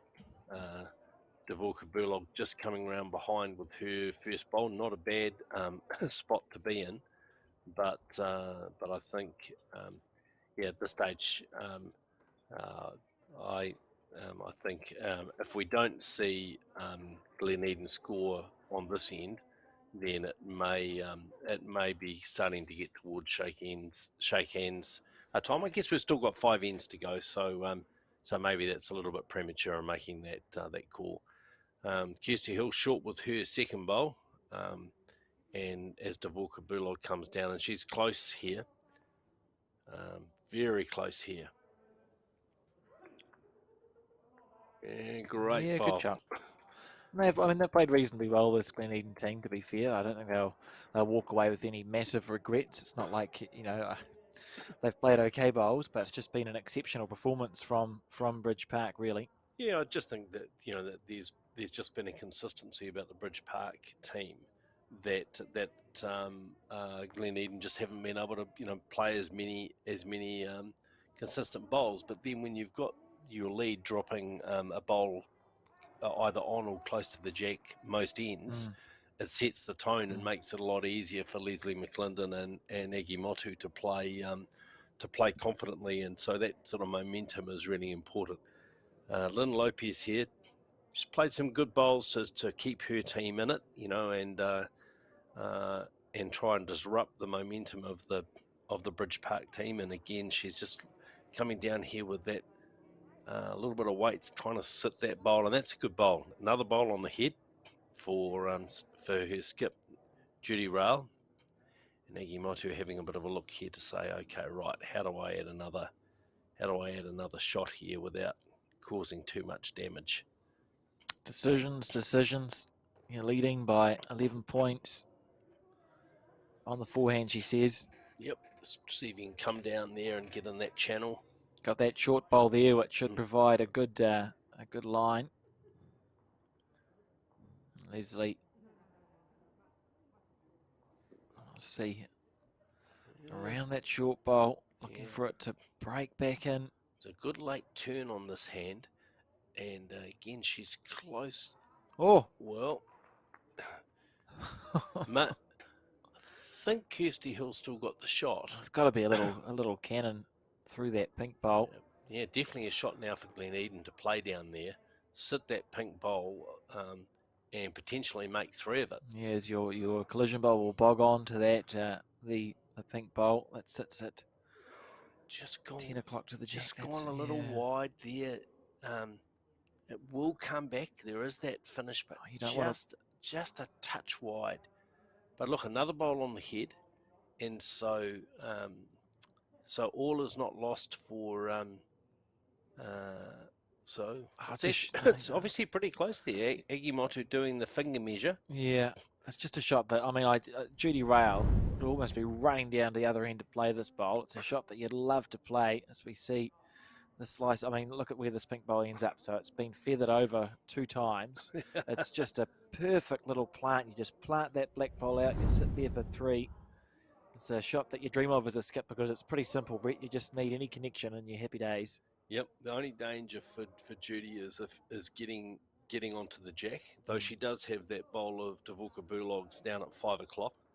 And Aggie Motu looks like she might try and play the shot first. Playing it first, that's a wise call. I like that. I like that shot selection because if you look at it, there's no way you can really prevent that shot being played. Blocks are hard to play in outdoor bowls. You can't lock the black bowl in really on the forehand side, which is to our left. So you may as well play that gap yourself and back jack movement to happen here, and then the shot's gone. Yeah, and at the very least, you end up with another bowl on the head. So let's see what Aggie does here. On the backhand.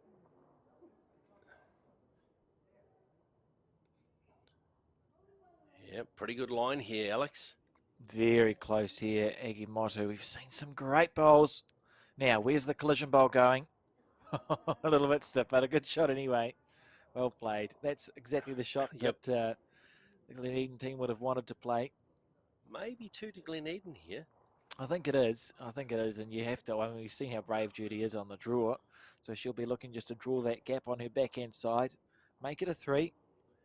See what happens. She's definitely got to get a bowl on that gap because any jack movement now, if Agimoto plays a similar shot, could be disastrous for Glen Eden's. So come on, Judy, draw a shot here. On the backhand.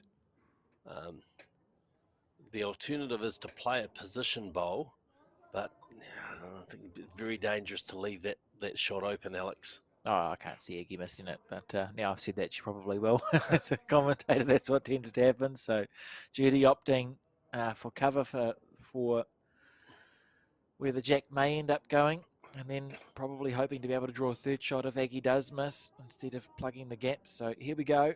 Aggie Motu, she hasn't missed many in this game, and she's got a chance to pick that gap on the backhand side. And she may play a little bit quicker here. No, again, good controlled weight. Very controlled. When's it going to turn, Brett? Inside half of that one might be okay. Wow. Oh, she's made it 1. How'd she do that? It went incredibly well. Well, that shows you the benefit of playing with good controlled weight. Beautiful speed. Because it meant that her bowl was going to finish, if she got a connection, it was going to finish in the head. And okay, no one would have predicted to get that result, which is probably the best possible result, but still, good controlled weight in there. So, heartbreak for Glen Eden, having set up the head. But we did talk about the importance of not leaving that shot open.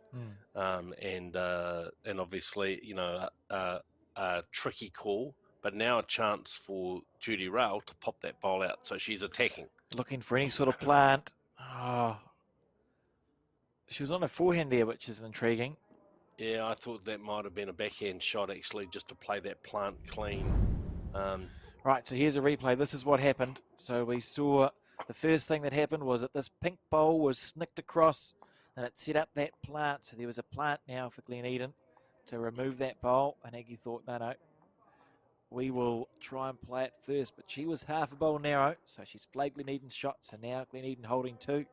Glen Eden opted not to plug the gap and left the shot open for Aggie, and watch this, get it square, follow on, sit down for 1, and Judy Rail unable to remove it. So, I mean, it was a good weight, but it was wide there from Aggie, and sort of a summary of the game, really. They have just played well and got all the right sort of results too.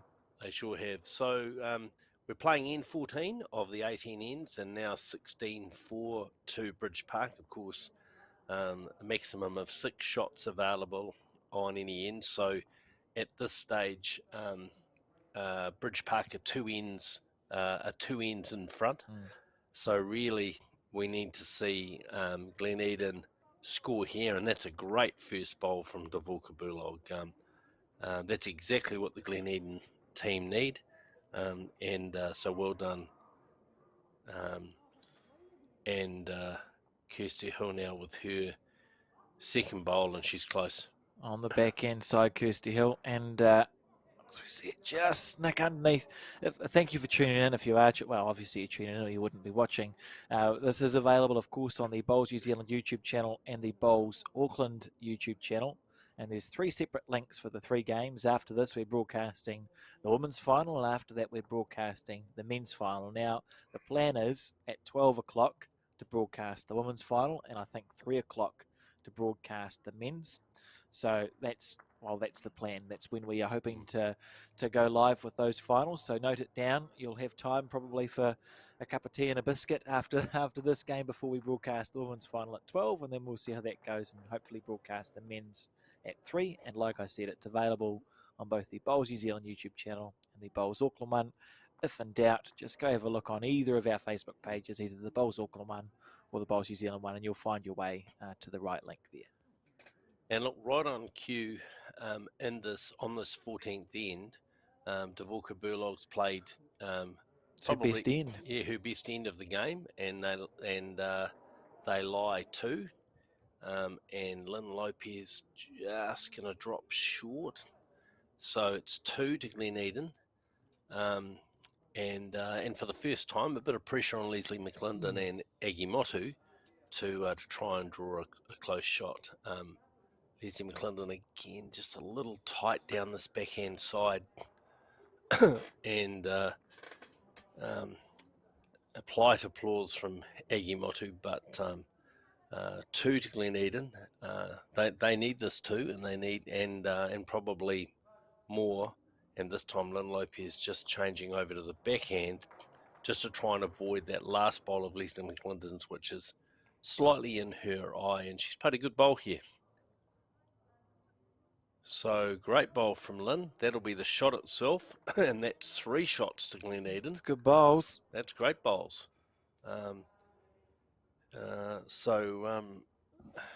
Is this the beginning of the comeback? Well, that's the question, isn't it? And, I mean, it needs to happen now. Glen Eden will be looking for a number, but Absolutely. bowls is a funny beast. If they can get some momentum here and score a number, who knows? And as long as it's mathematically possible, there could be a chance. Stranger things have happened, Brett. Indeed. So, now, Aggie, there is a target there, but I suspect Aggie Mott will draw with her first bowl. Just try and get one tight in there, and right on cue, here it comes. On the back end. How's the weight here from Aggie? Oh, it's a She's good bowl. Got beautiful line. Oh, based on the clapping, I would say she's cut it down. Yep. It is hard to tell from this angle. So if she has cut it down, Judy needs jack movement. On the forehand side, tuck the jack back that little bit, 6 inches back. And she's played this forehand side very well, Alex. She's drawn some great shots down the side. So everything to gain for Judy Rail here. Steering it down. She's in the area too, She's Brett. Close. Has she got the speed? Has she got Willing the it on. Speed? Oh, it's agonisingly short. That would rip your ration book, wouldn't it? Yeah. That was looked in the area the entire way and to fall just that little bit shy. Lisa McClendon having a look. See what she says. 1 and a measure down, she said. So that's good news for the Bridge Park combination. Yeah, Kirsty Hill, using her experience and just intervening there and saying, "Come on, you draw down here. You get your bowl, you can turn it over, or even if you crunch the jack, you're going to be coming with it." So I think that's a good call. I love that, Kirsty. There was no mucking around there, eh? She's like, no. Yeah. This is what's happening. Yeah, Kirsty, a pretty fine skip in her own right, and obviously at this stage of the game, just making sure that there's no ambiguity about the shot and she's playing with weight. Here we go. Aggie Motu on the forehand. Oh, she's half a bowl wide. And a chance. a chance here for Glen Eden to make Yeah. a 4. Yeah, she played that a lot quicker than I thought she would. Certainly based on the last end where she played with such good weight, but I think maybe mindful if she was going to get the jack, she really wanted it to move back because they did have the back bowl with Kirsty Hill's bowl. Also about not missing narrow, I suppose. That's you right. Don't want to chip your bowl out, so playing with more weight to keep your bowl That's up. right. Yeah, no, good call, Alex. So a big chance here for Judy Rail and her team. Yeah, chance to make it 4. Yep. And you don't want to spend too much time thinking about this. You just get down, play your bowl on the forehand side, little inside out. Yep. Off the second shot bowl. Look, draw the shot. Yep. And if you draw the shot and get any jack movement, then you make 4. Happy days. And so she's close. She's very close here. She got the speed. How's your weight, Judy? She got the speed. Little inside out off the blue. Oh. What happened? Oh, she deserved better. She did deserve better. God. It's definitely, I think, still a shot to... Well, how comes the measure? Oh, I mean... Because she's turned their shot bowl out and sat in there. I have no idea how that didn't go better for Glen Eden. I think she couldn't have... I don't know how you could play that bowl better. She missed slightly on the tight side so that she could get an inside out off the blue if required. They definitely have the shot. I think they've got 2 here. Okay. Well, fair enough. I mean, they deserve the couple. Beautiful effort. I'm just going to pop outside, Alex, and just have a look at those conditions and just see if it's warming up at all. Fair enough. Good luck. We see Dvorka deliver the jack.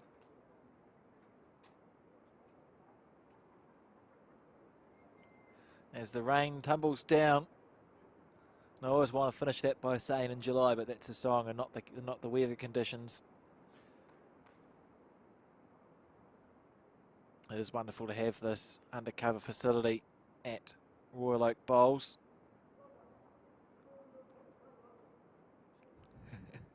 And Dvorka on the forehand side now.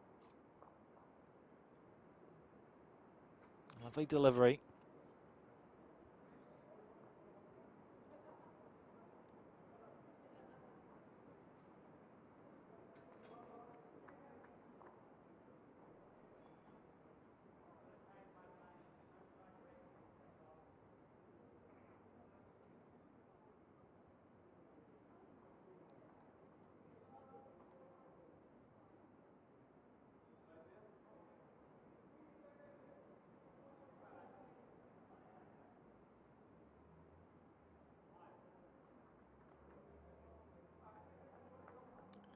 A good shot there from Kirsty. Dvorka really finding her way in this latter third of the game.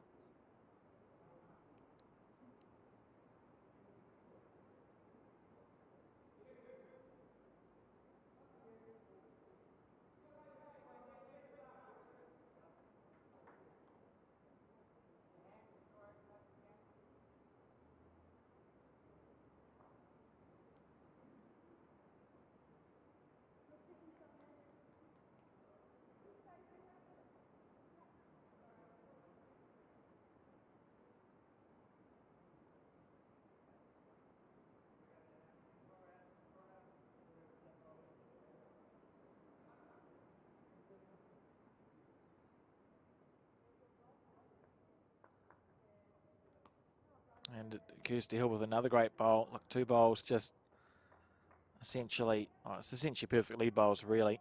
And Dvorka holding one.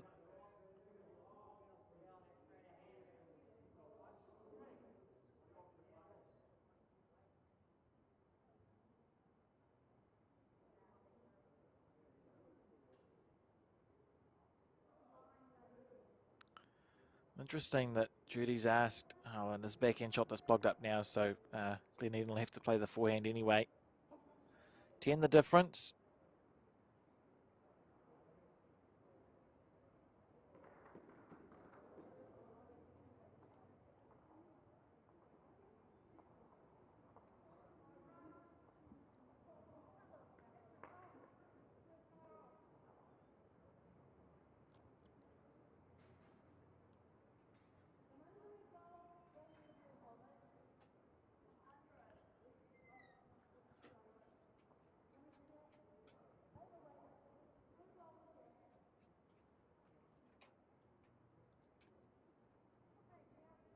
How's the weather outside, Brett?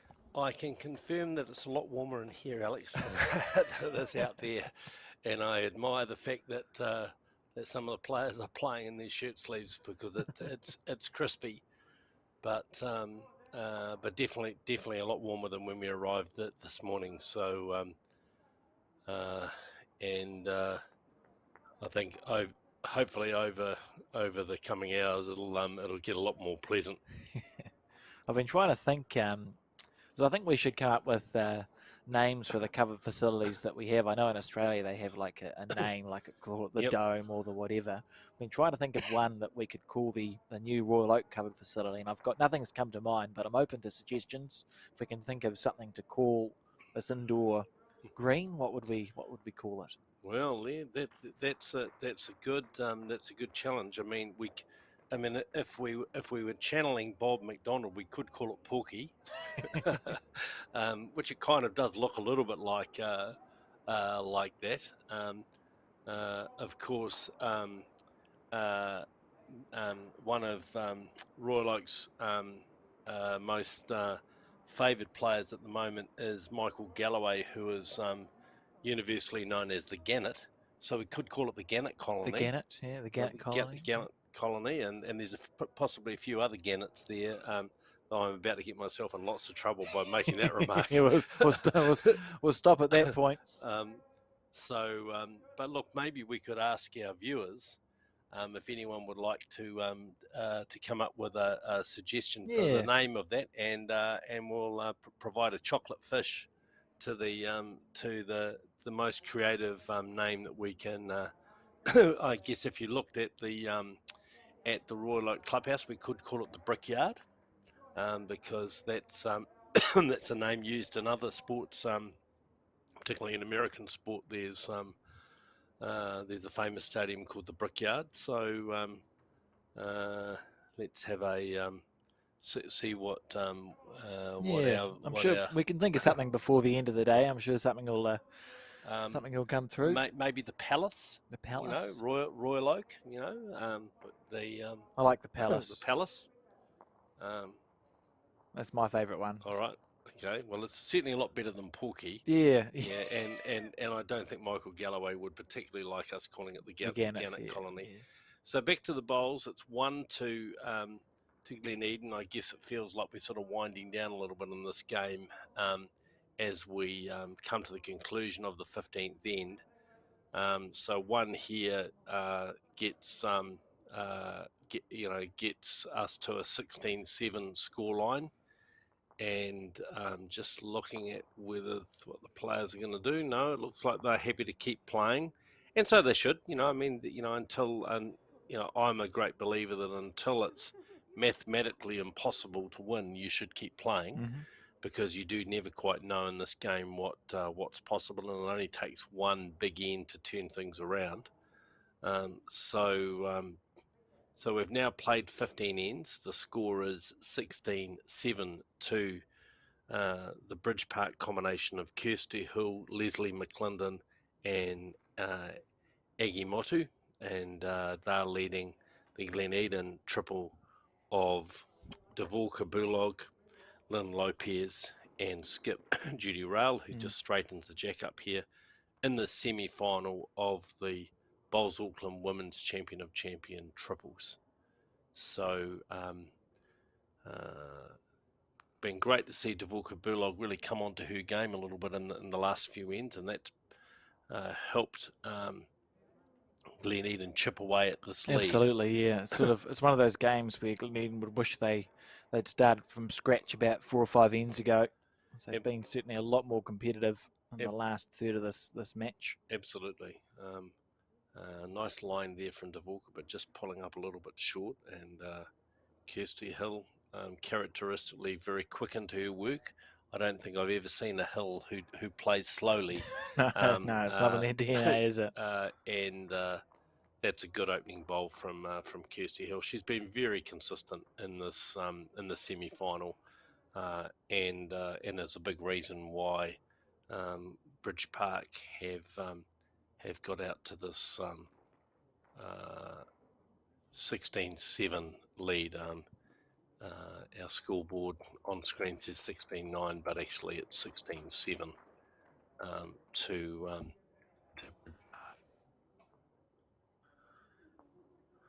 And Dvorka, yeah, just pulling out that little bit short, eh? We've seen a lot of good greens, but just maybe the players would, if they look back on this, think, if we just added a metre. Here we go, Kirsty Hill looking to clear the front one. Oh, it turned quick, didn't it? It did turn quick. Once that weight comes off on that hand, they really dive. And I think we've seen that happen a couple of times. But still one to Bridge Park here. And then Lopez just out on the backhand side. A good line here if she's got the weight to hold around the front. But no, it just drops underneath there. Well, there you go. Found its way through that little gap. And actually, fortuitously, it's one to Glen Eden. It's a miracle. Yeah. Look, Leslie McLendon, she's missed the line here, and she's going to finish underneath. I'm not sure she'll quite find the same pathway. Oh, just about. Definitely tried. Jeez. Good, nice piece of weight from Leslie, but again, just a little bit tight on that side. So it's one to Glen Eden. Got that, and that foot from Judy Rail. And that's a better line from Lynn Lopez. This will be, with the right speed, this will be close. She got the speed. No, she's just going to get wrecked on the front, or actually not even make that front bowl. So that's a disappointing bowl for Lynn. She would have been hoping to just get around those bowls and try and add another shot. And again, Leslie McLendon on her backhand side.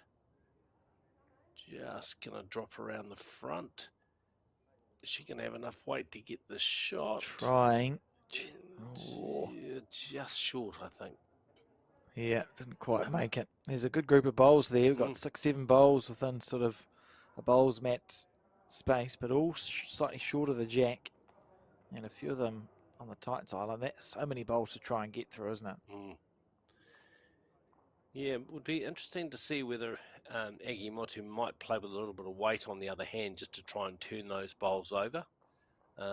She may feel, look, it's they were only one down and there's no need to to play that kind of shot, but there's definitely a shot on the forehand to rattle into those bowls. But the way Aggie's been drawing, she'd probably be quite confident of coming around those bowls and drawing a shot.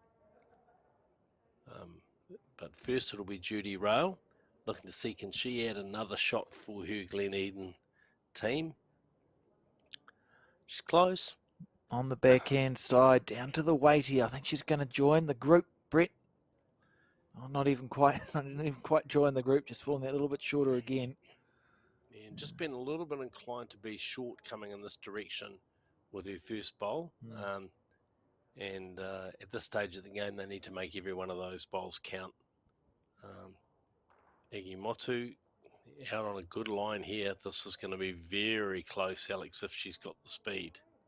And look at that, just dive back in. It's fascinating. I think it's probably to do with the length of this head. It's almost like there's a space in the rink where your bowls just want to pull into, and that no one's giving the bowl quite enough room to breathe on this length. As we see Judy Rail attempt to make a correction here on her backhand. It was a bit more purposeful, and I think, and she's going to be close here, really close. That's a great bowl there from Judy Rail. Great bowl, Judy. Well played. Good job. So it's 2 to Glen Eden. That gets them to 16-9. They're battling away, aren't they? They sure are. So Aggie Motu now out on this backhand side. Didn't look like she took enough green at a glance, but when I look on this angle, I think she has taken enough green, Brett. Down to the weight now. Aggie Motu on the backhand.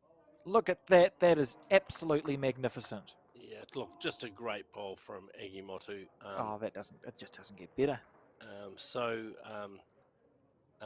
After 16 ends, it's now 17-7. 17-7, yes, to Bridge Park. So mathematically, still a chance for Glen Eden. And look, Judy Rail played a very good bowl here, as we can see on the replay, to get them second shot. But Aggie Motu, just rising to the challenge. Such a good bowl. She was a little narrow, as you said, Alex, on release, but she had very good speed, and that got her the shot. So, So a 5 or a 6 needed here for Glen Eden is what we're saying, and then Yep. followed up by a 6 or a 5 on the second end if they want to win this game, or just do 5s and go to an extra one, I suppose. Yep. Well, Kirsty Hills left the door open for them with her first bowl. Now, can Dvorka Burlog take advantage of that and draw a really tight shot for her skip? She's close. Very close here. Dvorka needs to get the jack and run with it. Got a little snick and left it behind. Well, that's the shot, and so that's a start. Kirsty Hill again, quickly into her work. That nice fluid action. Very natural delivery, isn't it? Just letting the arm do the work, and the result at the other end is a very good bowl for Bridge Park. Walker Burlog now. Can she play a tight bowl here? Really, get her team. She's close. Very close Yeah, here. that's She a trails great the bowl. jack back a little bit. Great That's a bowl. good shot. Yeah, well, that's exactly what her skip Judy Rail would have wanted. Gives them a shot. It moves the jack towards Dvorka's first bowl and gives them a chance of making more. And Aggie Motu saying to Leslie McClendon, look, come down on that forehand side, get me a bowl in the head or slightly past, just as a bit of security. And this is a pretty good bowl from Leslie McClendon. Yeah, well played. Yeah, good shot. So it's just about, they know if they don't drop a 5, they've moved on to the final. So 2 critical bowls here from Lynn Lopez. Can she draw some more shots? She's on a good line. Bowl tends to turn a lot more than Dvorka Burlog's bowl, and yeah, just breaks away at the end here.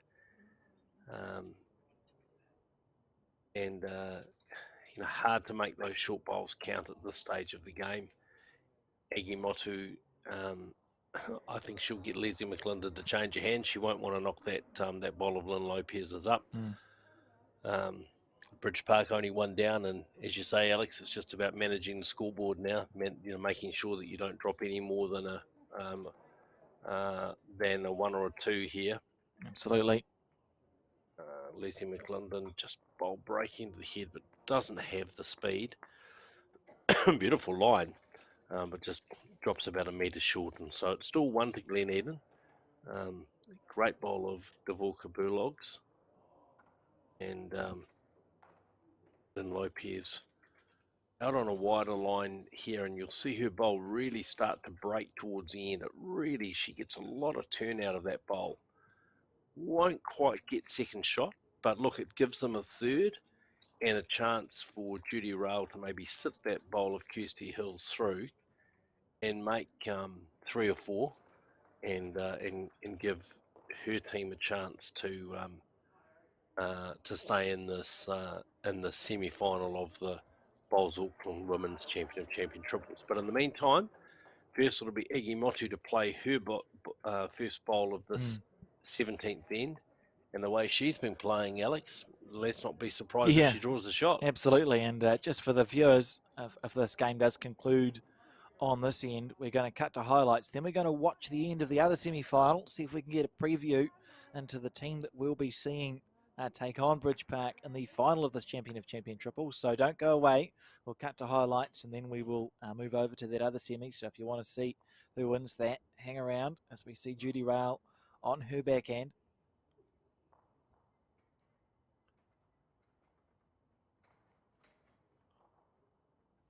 Playing to try and sit that bowl out of Kirsty Hills, just playing with a little bit of weight, but just tight and underneath the line.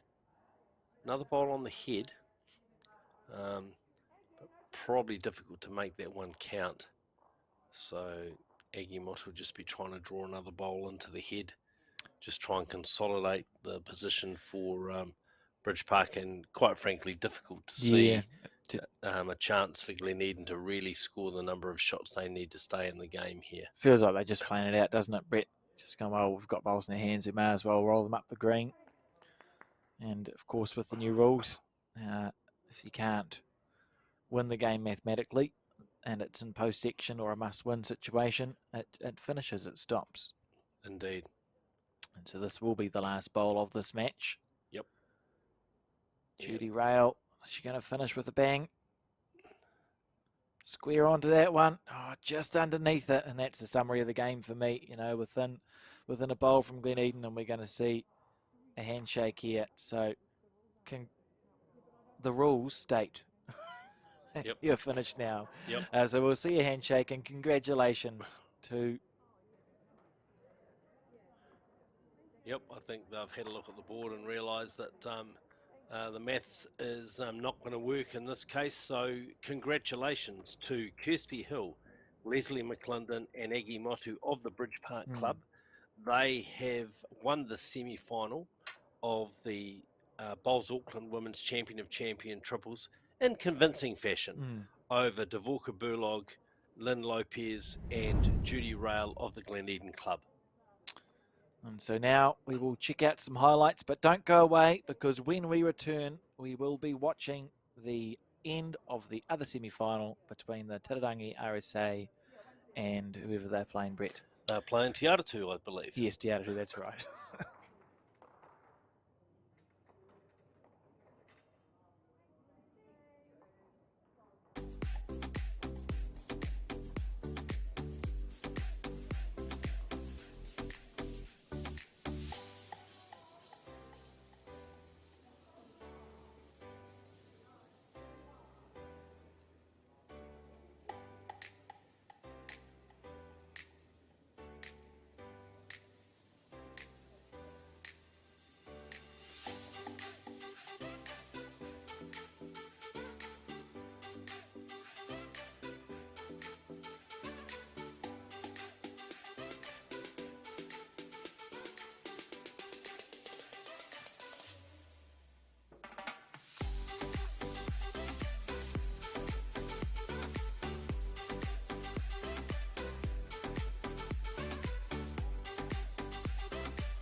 And we are back here at the Palace, to watch. This is the end of the other semi-final between, what did we say it was, Te Atatu Peninsula and not Te Atatu, Titirangi, RSA, and Te Atatu in this triple semi-final. You can see the score is 10-14, 10-13 to Te Atatu. So it's tightened right up because I've been keeping a little eye on it, Brett, and it was Te Atatu that got out to the early lead, wasn't it?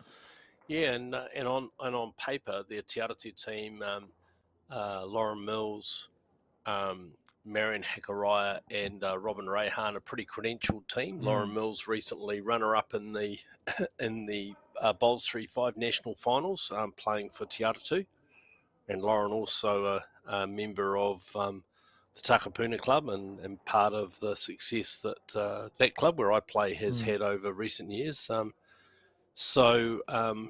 But as we've seen over the last day and a bit, this Titirangi RSA team, really unheralded, have really hung in these games and played some very, very good bowls. So Robin Rehana with her first bowl and not looking very happy with that bowl.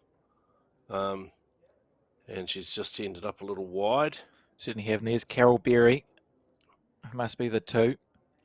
So, and Karen Kazumski, the skip, and Kay Spells. I'm sorry, I don't know her first name. Kay Spells there to the right. Must be off the front, but obviously a very a close team. They'll know each other pretty well. Yeah, and there's been the game's been played in good spirit. You know, when we've looked over, you know, there's been plenty of chat and with the two teams. As I say, you know, Te Atatu would be definitely the favoured team on paper, but as we know in bowls, it is about momentum, and the Titirangi team have played some pretty good bowls over the last few days and had some very, very good results. So, playing N15 of the semi-final of the Bowls Auckland Women's Champion Triples. Here's a great bowl. Wow. Wow. Just half a bowl underneath. So 1-2, 1-2 Te Atatu. And I think Marion Hakaraya is saying to Robin Rehana, you don't need to play this one. And so Robin throwing that bowl away. I never, ever throw a bowl away.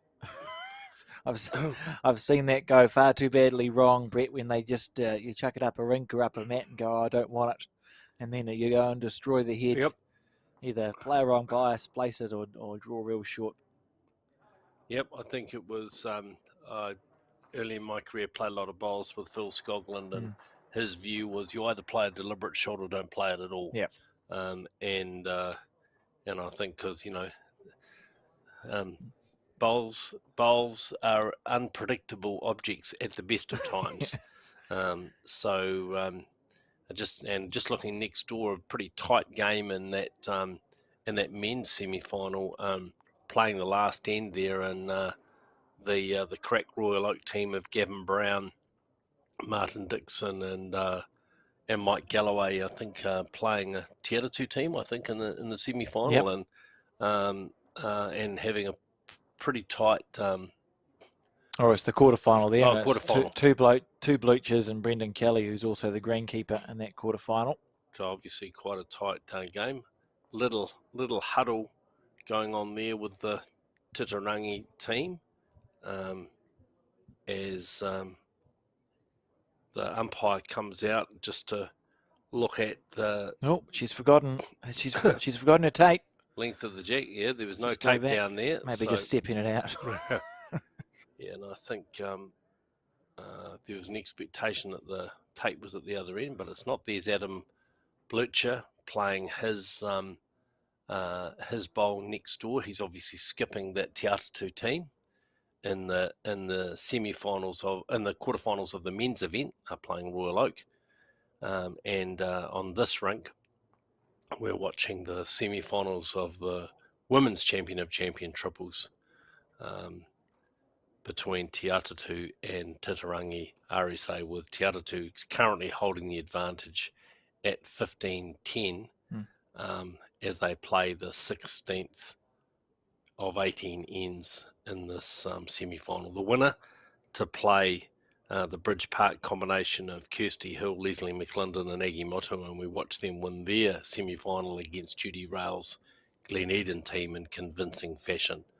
That game just concluding a few minutes ago before our team expertly switched the cameras over, so that Jack is not the legal minimum distance, so that goes back, and it'll be the lead for the Titirangi team, who we're going to call Spells.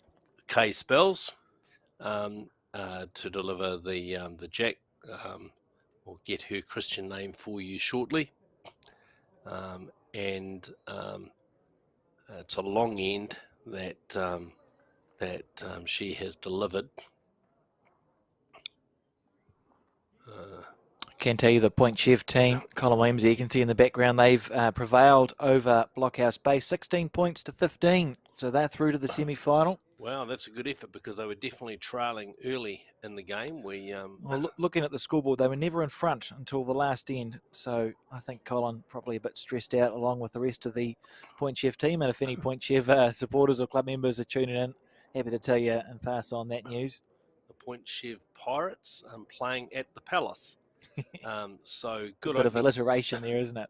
Good opening bowl there from Marion Hakaraya from the Te Atatu team. And can I just make a little shout out to Marion, having been involved in organising the Digicel Oceania Challenge recently. Marion was one of the people who was involved in organising the formal porphyry, which began that tournament off in fine fashion, and was a very, very memorable occasion, something that will stick with me for a long time. So thank you to Marion for her commitment to Te Māori and to tikanga and ensuring that that event started in the appropriate fashion. And she started this 16th in pretty appropriate fashion too, with two good bowls, and she gets some applause from her skip Robin Reihana, and it's looks like two shots to Te Atatu, and a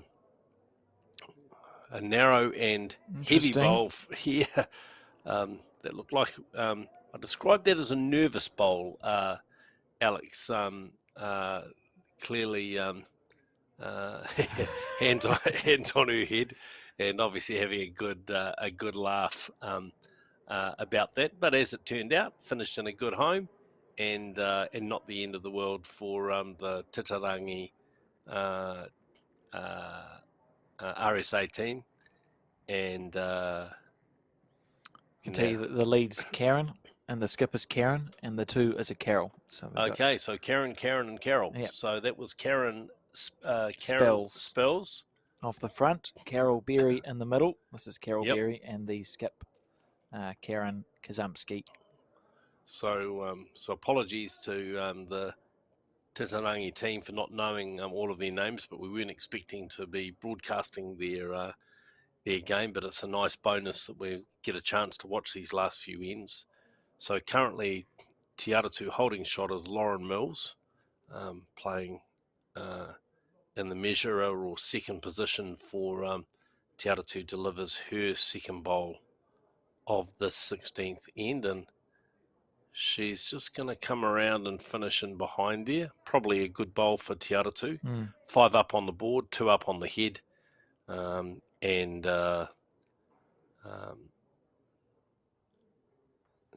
we see Carol, Carol Berry there on her backhand, playing her second bowl, and played a bit of bowls early on at Newland, I believe. Carol Berry and the juniors. Another one, her and Karen came up through the Auckland junior squad, maybe a couple of years, 2 or 3 years after Aggie and Judy Rail and co. So it was 2 or 3 years after that, but that's sort of that same system they've come through. So it's the Te Atatu team holding a couple of shots here, leading 15-10. Ignore that board that you can see in picture. That's from the game next door. And it's Robin Reihana with her first bowl. And does she get past the front ball? She gets a little touch. I'm not sure that's enough for another shot. A little hard to see from our commentary position, but it's definitely Te Atatu still holding at least one shot on this end.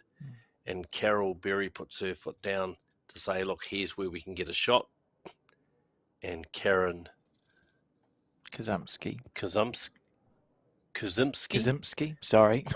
plays her first bowl and just slides underneath. Slightly narrow and slightly heavy. Lauren Mills just showing Robin Rehana, about a metre short there. Robin, see if you can get past your bowl. And again, Robin looks a little on the tight side coming down that hand. Does she hold? Well, beautiful piece of weight. Beautiful piece of weight, but just underneath. So Karen Kazimski with her last bowl on the back end of the 16th end, and pretty important for Titirangi RSA to stay in the game, and she's close. Very good effort here from Beautiful Karen. line. Here she comes. Great bowl. Go, she says, and it didn't. And I think let's have a look. Out they come and have a look. Oh, a finger measures from Lauren. Oh, no. Well, it's definitely one to Te Atatu. That's that first bowl of Marion Hakaraya's. And now Lauren will get to work with the measure and just see. So if it's more than one, it's shake hands time, isn't it? Oh. Because this is the 17th end. What's actually happened? Well, she just kicked out the bowl that they were going to measure. So it's two to Te Atatu. So Lauren obviously was keen to get it resolved, but Carol Berry in the meantime said, no, I've had a good look and I think it's two. So two to Te Atatu puts them out to 17-10. And this must be the 17th end. This is the 17th end. So we have two ends to go in the semi-final of the Bowls Auckland Women's Champion of Champion Triples. And it's Robin Rehana, Lauren Mills and Marion Hakaraya. Out in front at the moment. And again, are we going to see another jack that's short? So Marion Hakaraya has delivered the jack here, and again, just a little bit of conjecture about the length, but no umpire this time. The Titirangi RSA team saying they were comfortable with it, and here's Marion with her first bowl on the forehand. Good to see, really. If we think about the semi-final and the semi-final, the number of these players that have been juniors in the last decade and how well that system is working, because, of course, Robin and Marion had a lot of success coming through the junior ranks too. And, again, a slightly different generation, but just those systems working well, Brett. Absolutely. And I think, one of the other nice aspects of that is you can see technically very sound players, good deliveries, and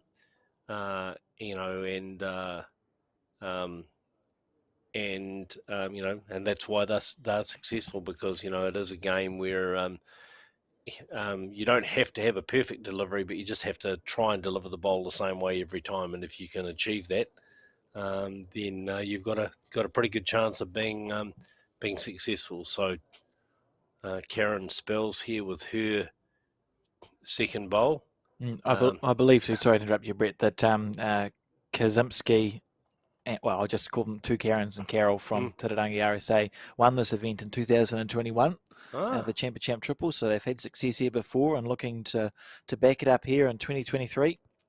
Well, that's great insight. I didn't see the event that year, but that's a strong performance, because as we know, Bowls Auckland, one of the strongest centres in New Zealand, and certainly a huge amount of depth in both the men's and the women's ranks. So to win a champion event in Bowls Auckland requires a significant amount of effort, and to have made this semi-final off the back of winning it in 2021 is a significant achievement.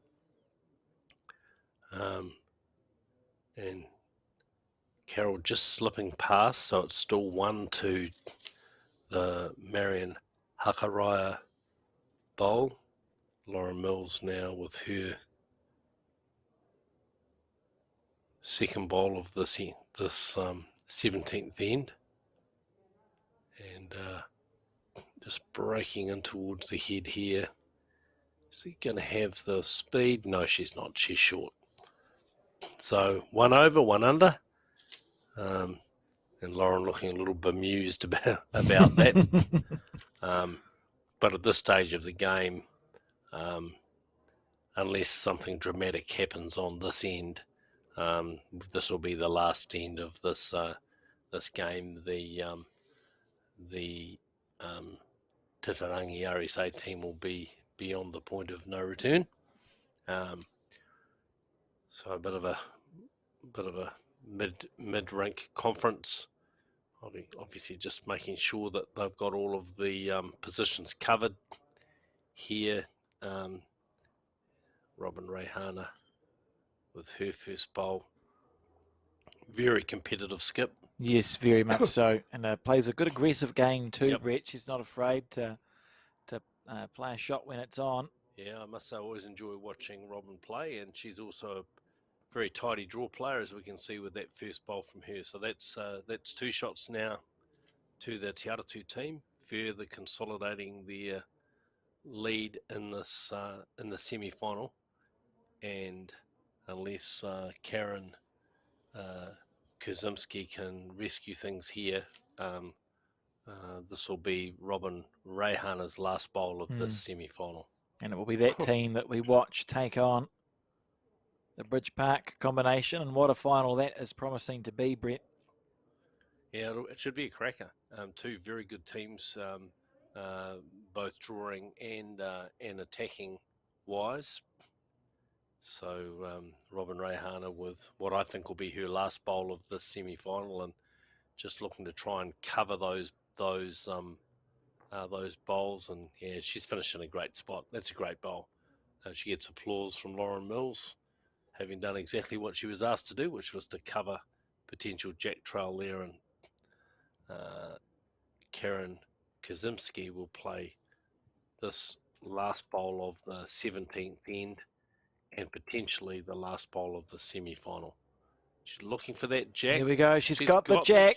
Where's it going? As we see it move back, and handshakes all around. So our congratulations to the Te Atatu team. And you can go away, but please come back at about 12 o'clock, because at 12 o'clock we will be broadcasting the final of the women's triples between the Te Atatu team and Bridge Park. So until then, so long, farewell, and have a good cup of tea and a biscuit.